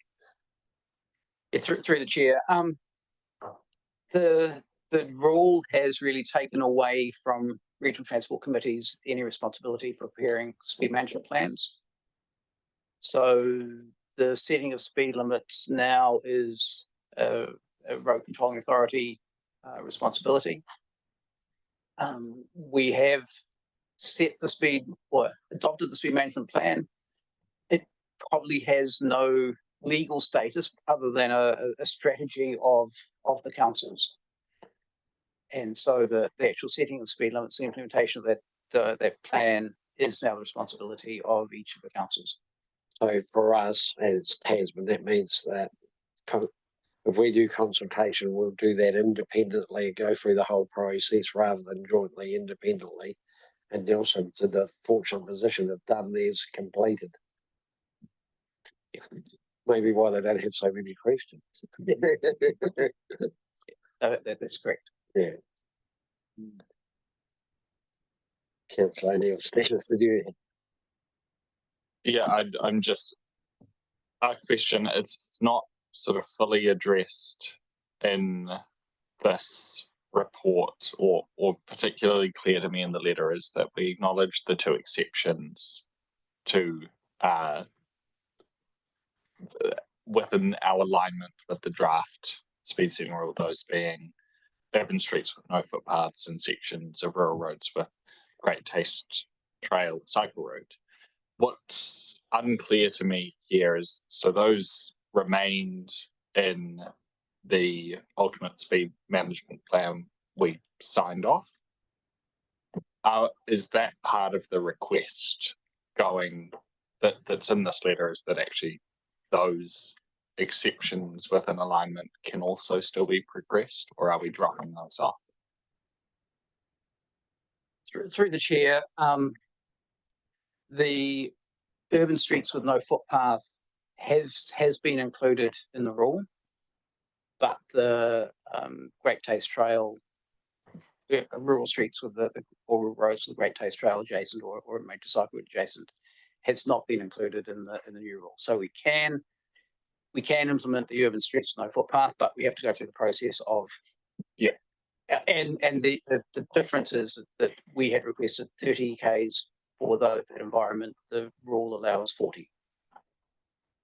So, but just to be clear, what in terms of the letter, are we asking to be able to implement our speed management plan as we signed off on it, which, as I recall, did still include both of those ones? Or are we asking simply to be able to progress with the rule changes that are line, which actually does include what would be 40 kilometers? Seems like there's going to be a difficulty there. It's just what actually is the ask we're putting forward? Yes, through the chair, we're asking to implement those speed limits which are consistent with the rule and which have been consulted on extensively in the past. So the Great Taste Trail is not consistent with the rule, and the urban streets with no footpath is half consistent with the rule. So neither are part of this request. Yep. Yeah. Thank you. Thanks. Any further questions? One assumes when Nick's absence, that having not heard anything from me, it's Smith's absence, I mean, that you're supportive of the letter. Okay. Yes, I think you can take that. I do see that it is currently signed by the mayor, but we're saying we should sign it by the chair and deputy chair of this committee. So if these resolutions approved, that's what will happen. Is that the case? Some subject to any minor. It is, yeah, for sure. Yeah. Councillor O'Neill, Yeah, just a question in relation to the update on Nelson City Council's process from here. So with those urban speed limits, are we just dropping them entirely, even though there's the potential avenue in which they could be progressed, albeit at 40 kilometres? I should be specific. Our urban streets with no footpaths that are currently in our speed management plan is being dropped to 30. We could, under the rule, progress at dropping them to 40. Are we just proposing to do nothing? Yeah, so through the chair, a number of those streets that we were looking at changing to 30 are currently at 40 because we've made those changes previously. And because we can't do them at 30 under the rule, the change would have them remaining at 40. So we're just concerned about, well, we were concerned about the consistency between some at 30 and some at 40. So our ideal was to make that 30 adjustment across the network. Are there any at 50? Not that I'm aware of, no. Wonderful. Thank you. cheers. No further questions. I'll look for someone to move the resolutions. Moved Councillor Courtney, seconded Councillor Dowler. We've got it on the screen there. Any further discussion or debate? If not, I'll put the resolution. All those in favour will please say aye. Aye. Against, resolution is carried. So next item is public transport review update. James Hills, Senior Transport Planner, Nelson City Council. Councillors, that's on page 37. Of the agenda.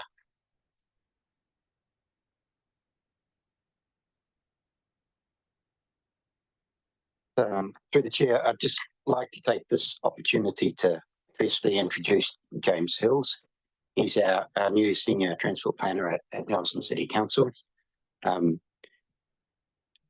So we will take the report as read, and I'll have James and Chris answer, and potentially Jane answer any questions around the body of the report. The report has a section 6 which talks about policy issues that NZTA are looking at the moment.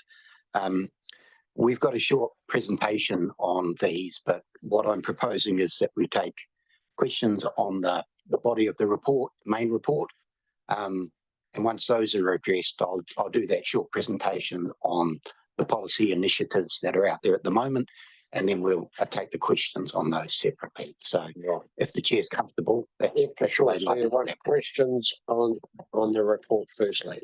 Yeah, and then we'll do a short presentation and have questions on that. Any questions on the report and the agenda? I suspect there may not be, but anyway. Emma. It's not a question, but I would actually just like to really acknowledge and congratulate the teams for their work on this. The teams have worked really constructively. They've really been very open, transparent and collegial in the work they've done with our people, and we really, really appreciate it. And it's made it a very straightforward process for us to get this through to decision makers for next week. So we really appreciate it and wanted to say thank you to you all. And through the chair, I'd just reflect that back. We've had your team involved in meetings on a weekly basis as we put this together. So it has worked really well, working closely with them to get the first stage of this review completed. Just a question from myself in relation to bus stop upgrades. I've seen a number in progress. Are we getting somewhere near completion on those, or how are we tracking? No, that's not something we can answer, actually. I just thought it was covered unless I'm looking at the wrong report. So that was work done historically. I think in our programs going forward, we have a little bit of funding, but not a lot of funding. Right. 5.73 it was bus stop upgrades. It's expected that subject to short-term improvements will be implemented. Yep. And will be wrapped up by July 25 as business as usual. Yeah, sorry, that's the next phase of the project looking forward. Part of that will be identifying where we should be doing that in the future, and identifying some short-term fixes versus some longer stuff, longer term. So how do you go about identifying that, by user feedback or?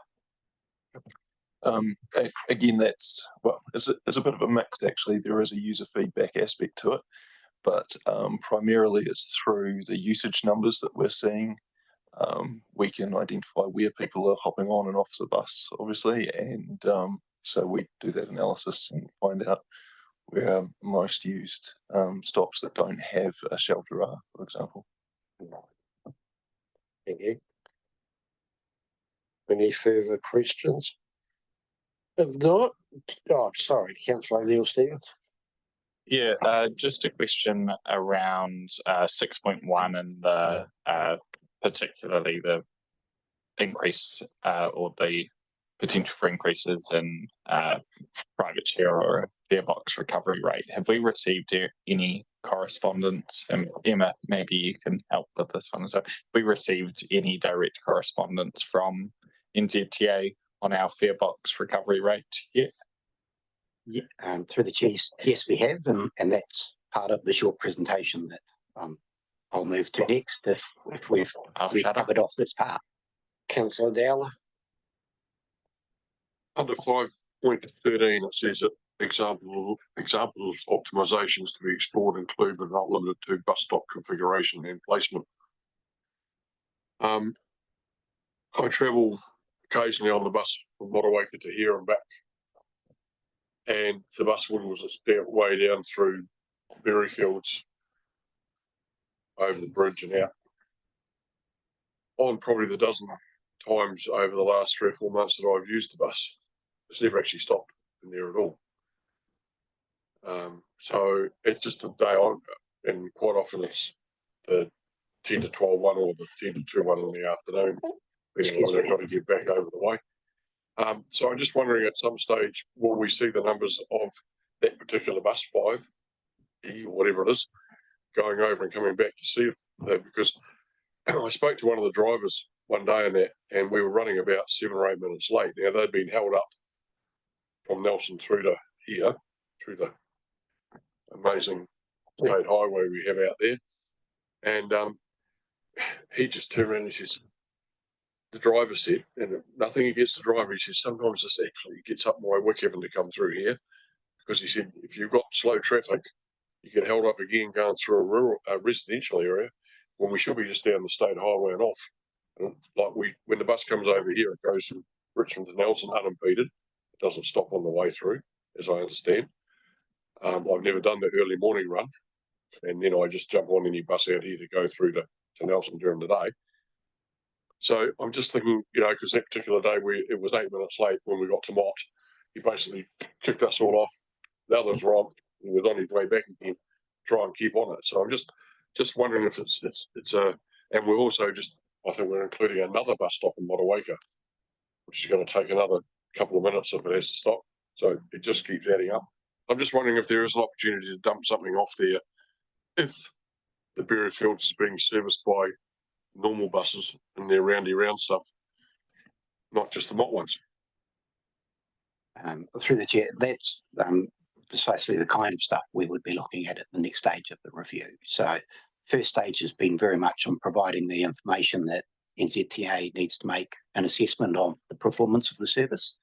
The next stage of the review is looking at how do we optimise what we want, what we have at the moment, and then that next step, what is the step change in service going forward? So our proposed approach to that is we've had a whole lot of service requests. We've done the survey of bus users. We've got all that information. So we're looking through that and the data to identify the things that we can be looking at going forward. And our proposed approach is to collate that information, provide it to you in a workshop in February as a part of the next joint RTC meeting or alongside that meeting. And that'll enable you to look and say, well, that's something we should look at long term. Here's an issue we should try and look at short term. And by the way, I've got a number of good ideas that you haven't included that we'd like you to look at as well. So the intent of that workshop is to enable you to assess the information we've had to date and to prioritise that program and to offer in any of those other suggestions that you've got. So that'll be a workshop in February. In February. Cool. We've got time. We've got a left field thing coming towards you, so we'll have it ready by February. I look forward to that. Thank you, Councillor Kotahi. Thanks, Mr. Chair. Lyndon, would you like to speak to the survey that's just been completed, please? That's part of the presentation, isn't it? Yeah, so the piece of paper we leave it till then, or do you want to speak? No, that's not part of the presentation. The piece of paper that was provided is the same table that's in your notes. It just wasn't very big. So as part of the work that we've done and part of the requirements for NZTA was a survey of users. So we had people out on the buses conducting a very basic survey. It was a set of questions. We were really pleased with the feedback we've got from that. We've scored pretty highly across most of those categories. Yeah, and so we're pretty happy with the results. We gave you a little bit of a taste of that in some notes prior about a month ago, and we've released some basic graphs from that. But yeah, we're pretty happy with the feedback that we've got from that survey and the comments from the survey. So the free text kind of comments are the kind of things that we will look at as part of the next steps. Some of the interesting aspects, as we've noted in there, is that people acknowledge the challenge in actually receiving information where there is a change in a service. Our comms team acknowledge that's something that's quite hard to keep up on.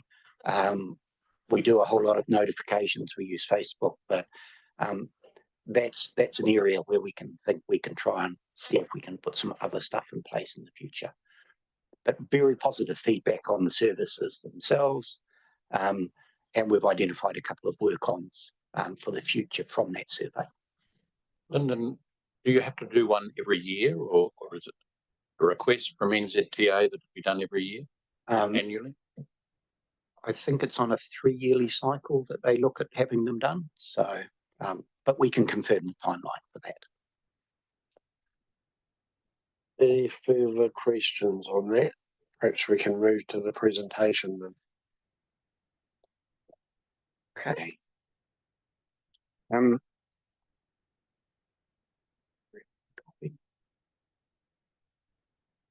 Thank you.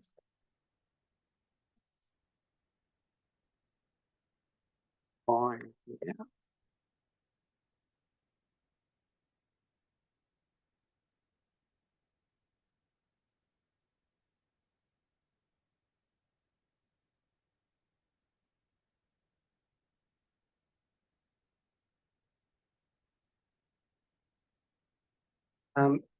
So you'll see in section of the report, we made reference to some of the NZTA policy changes that are currently underway. Part of what we need to do going forward is to take account of those as we go through our process and as we do our assessment of what's required. Two key changes are around private share, and the other aspect that's coming up is around integrated ticketing.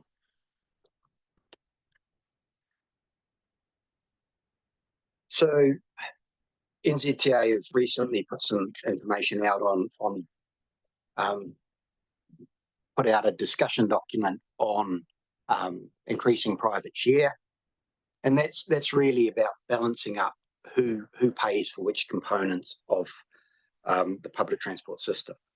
So the private share is really understanding that government contributes to the cost of the services, but the users contribute to the cost as well. So it's that balance and split between those things. The Minister has put out two expectations around public transport, and one of them is really about actively working towards increasing public share by June 2027, and including setting targets each year. So that's the thing that we're working through at the moment. The information that's come out has had a requirement that we look at establishing those private share targets by 19th of December and provide some reporting on that.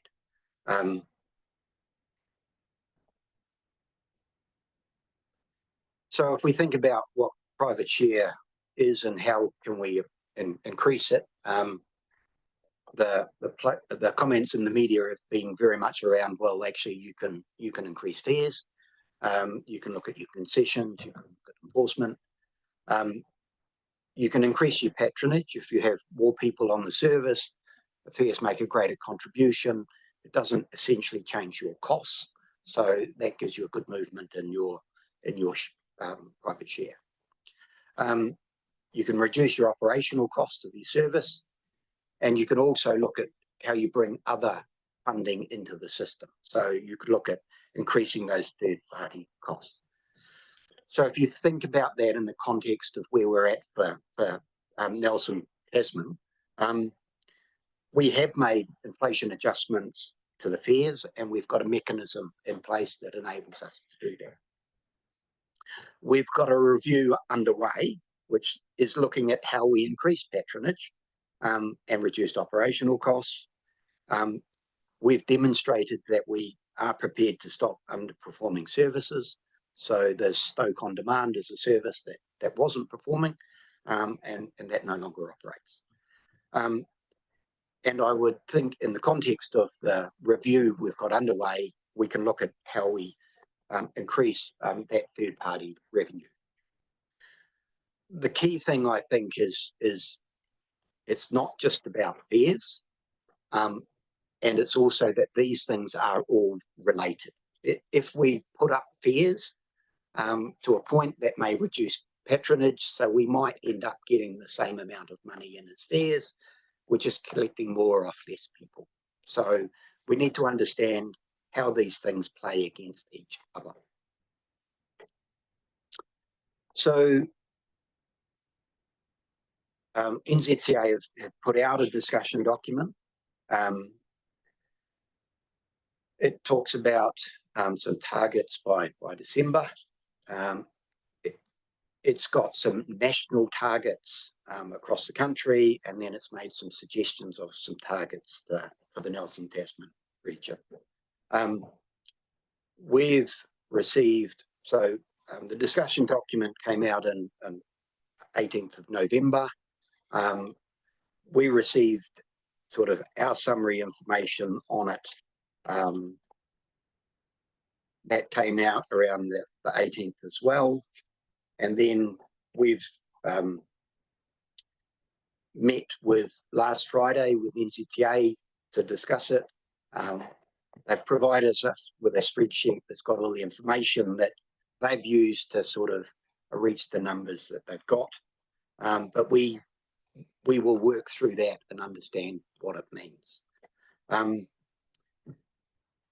So we've been quite clear in our feedback that actually we haven't had the information or an ability to give you officers advice on this at the meeting today.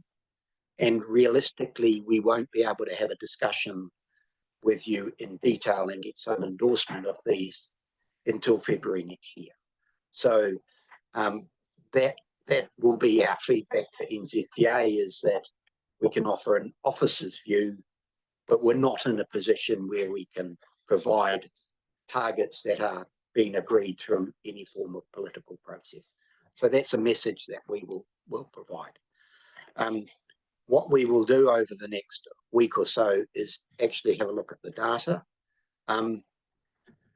Our understanding from our discussions with the NZTA team is that the 19% number is a number that we are tracking towards this year anyway.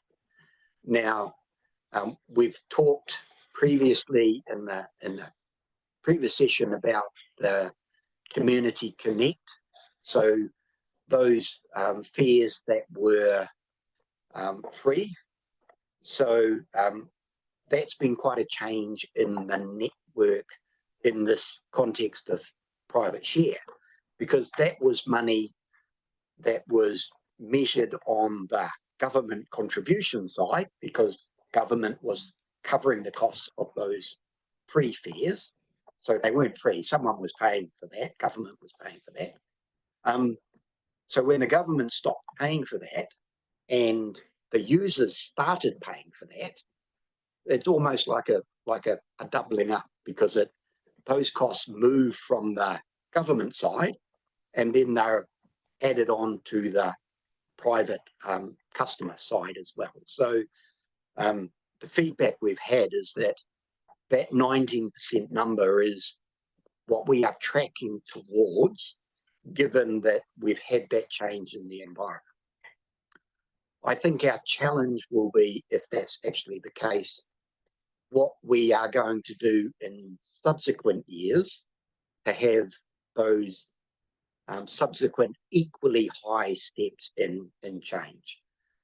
So what we're proposing is, in that February workshop, to bring back our thoughts on some of the mechanisms we can look at, our thoughts on the targets, and having that discussion with you then. And in the meantime, we'll give our sense on those targets, but we will note that there's no political sign-off and buy-in until then in the time frame that's been desired.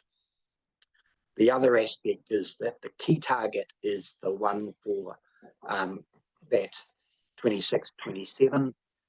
The process already has a, let's have a look at that now, but let's review that in 12 months' time. So we do have a chance to have a second look at that.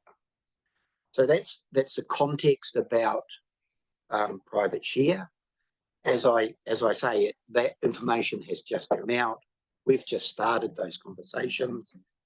We weren't at a point where we wrote the report for this committee to add more than that. So we're hoping that this presentation gives you that context. And the other thing that I'd just like to touch on,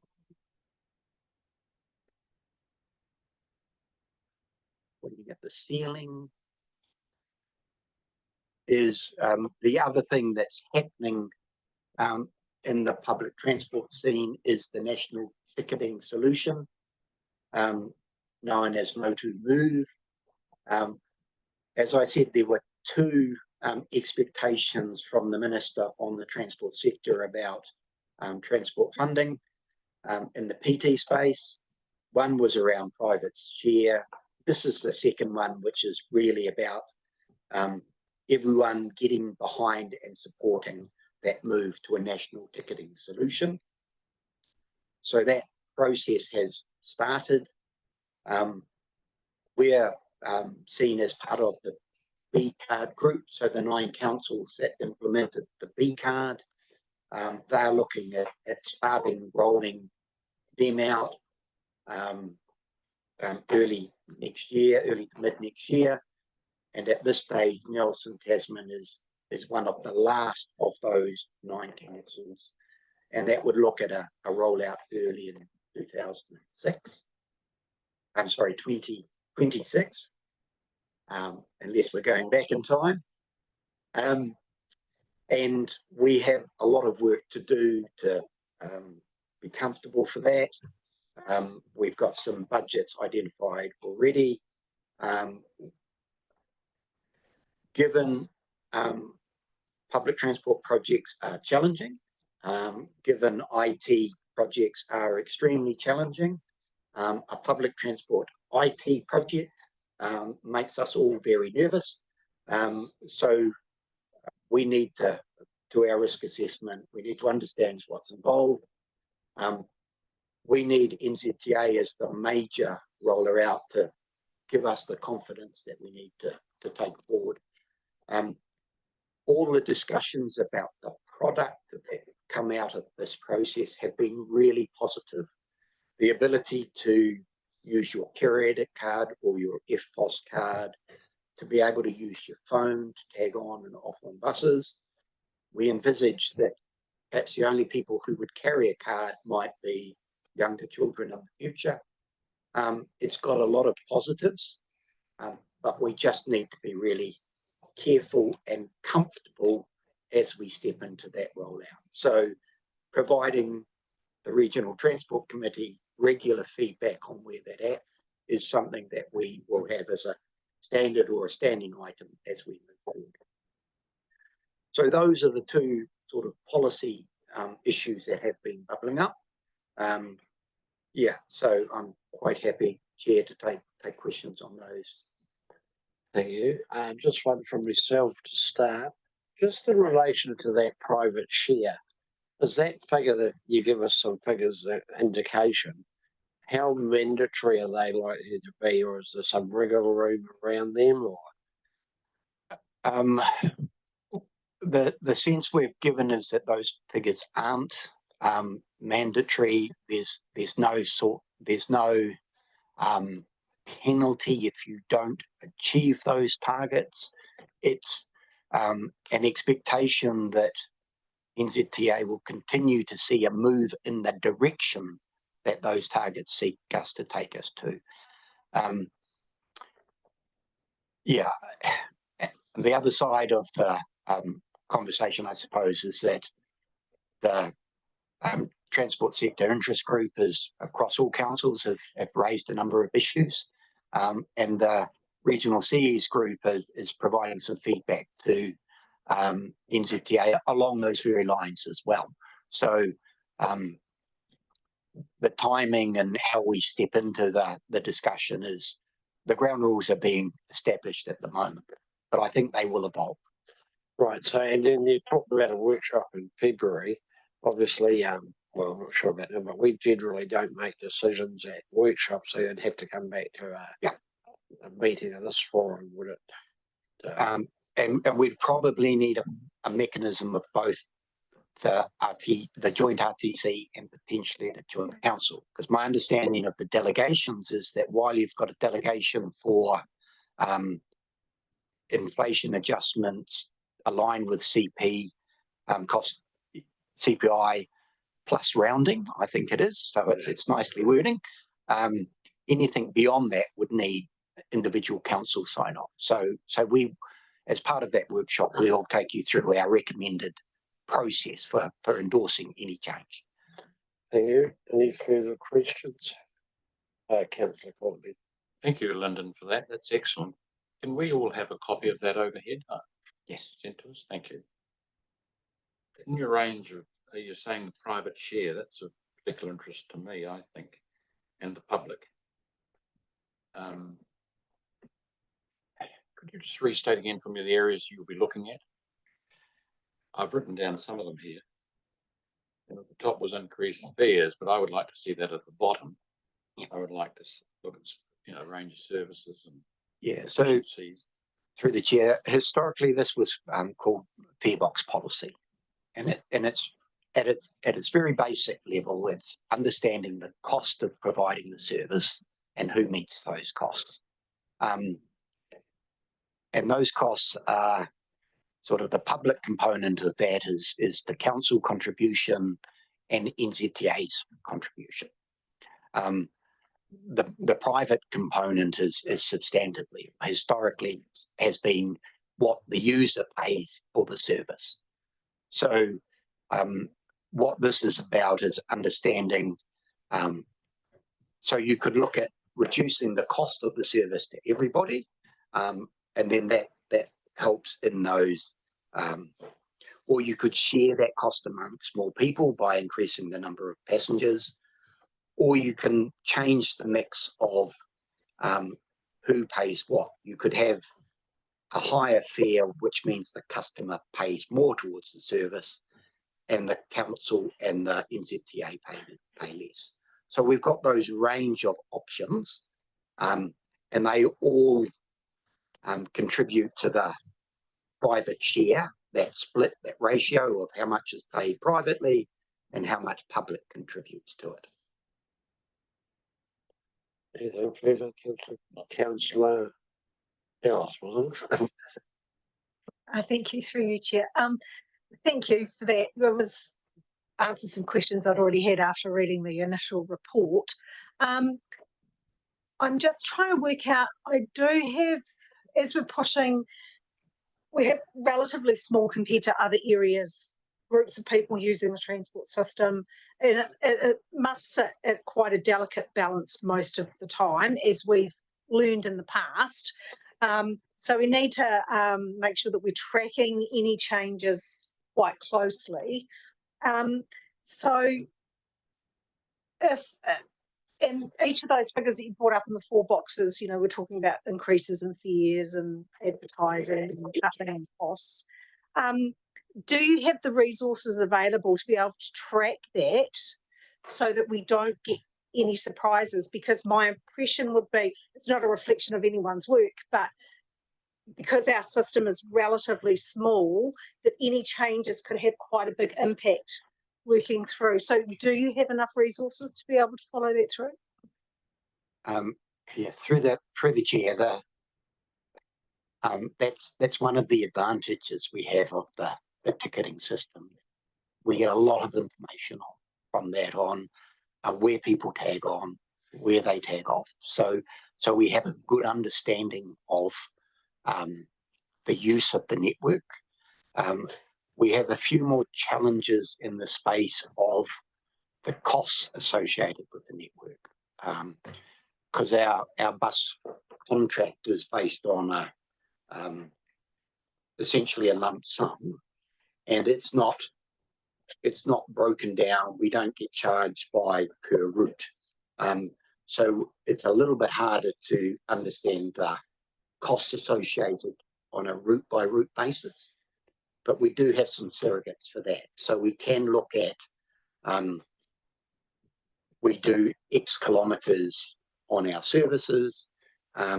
This route is 20% of them, therefore maybe 20% of the costs sit on that. So we do have some mechanisms where we can get some estimates of that, but it's not quite the same as understanding exactly what an individual route costs for the operator to run. So further to that, Chair, so do we have enough flexibility in the contracts with the providers that should we need to make changes, that there's not going to be a significant cost in that? Because I'm aware we've had route changes and it's been at a cost. So do we have some flexibility to be able to amend routes, timetables within that, without it being too influential on our budgets? There will always be cost implications of those changes. And I think the challenge in the review and in the context of Farebox is really understanding what is a minor tweak to a timetable and what has a significant impact on the timetable. And we've got someone working in our team who has a really good understanding of those aspects. And I think the thing to understand is, because it operates as a system, if you delay one service slightly, that might be the bus that actually, once it finishes, now runs a different service over there. So changes on one route may actually impact the service on a secondary route. And that's the challenging aspect. So there's 2 points. One is, can we do minor changes that don't trigger that kind of thing? Because more significant changes mean that you have to remodel your whole timetable. And that is a much more expensive and time-consuming exercise. So the stuff we look at short term should be very much around the tweaks by 2 or 3 minutes, understanding that they don't impact on the timetable as a whole. Whereas when we're looking to the future, where we want to add additional services, extend routes, those sorts of things, we need to understand that that would require us redoing the whole timetable, and that is a significant change for us. So understanding the small tweaks that we can do within our current framework versus the much more significant things that affect the timetable as a whole. Thank you, Councillor O'Neill-Stevens. Yeah, I think for me, for that February workshop, it'd be interesting to get a sense of, from around the country, what those various expectations being set, and what I would be saying to Emma and to NZTA in the lead up to setting of our own regional target is, one, we've been given a higher target than some other regions that already have well-established public transport systems, and just we're currently in the midst of a review working closely with Waka Kotahi in just the context of trying to, one, bed in a system, build a ridership base, and actually establish a baseline. We're saying we've got a baseline farebox recovery cost, which is from essentially a completely different service. In our first year of operation, we haven't had a full 12 months of a consistent farebox policy, because we keep changing fares, including increasing them in relation to CPI. Is that I would be encouraging staff to emphasise the unique situation that Nelson and Tasman currently finds itself in, whilst being very open to the conversation of where we head from there. But even in February, I'm going to struggle to give clear feedback on what that goal should be, because I don't know, and we won't know where we actually are. And until we've bedded in, it's going to be very hard to say this is where we should be heading without fully understanding that context. So, take that on board. Any comment, London? Just wholeheartedly agree with those sentiments, and they are the sentiments we have been providing. I think if there's no further questions, we'll look for someone to move the resolution on the board. Move Councillor O'Neill-Stevens, seconded Councillor Dowler. All that, any discussion, debate? If not, I'll put it. All those in favour, please say aye. Against, resolution is carried. I think that brings us to the close of business. Drain, would you like to do the closing karakia, please? Kia hika te korero, kia whātia, kia mama, te manawa o te tangata, kia hoke te ara mau tātou e oro nei, ke rongo, ke ronga, kia tina, hui e, tai kia. Let the discussion be lifted, clear away and ease the hearts of people. keep focused on the path of life. Peace is upheld. Say yes, bind together, and so it is. Thank you, and thank you all for your attendance and enthusiastic input today, and safe travels home. All right. Have a good weekend.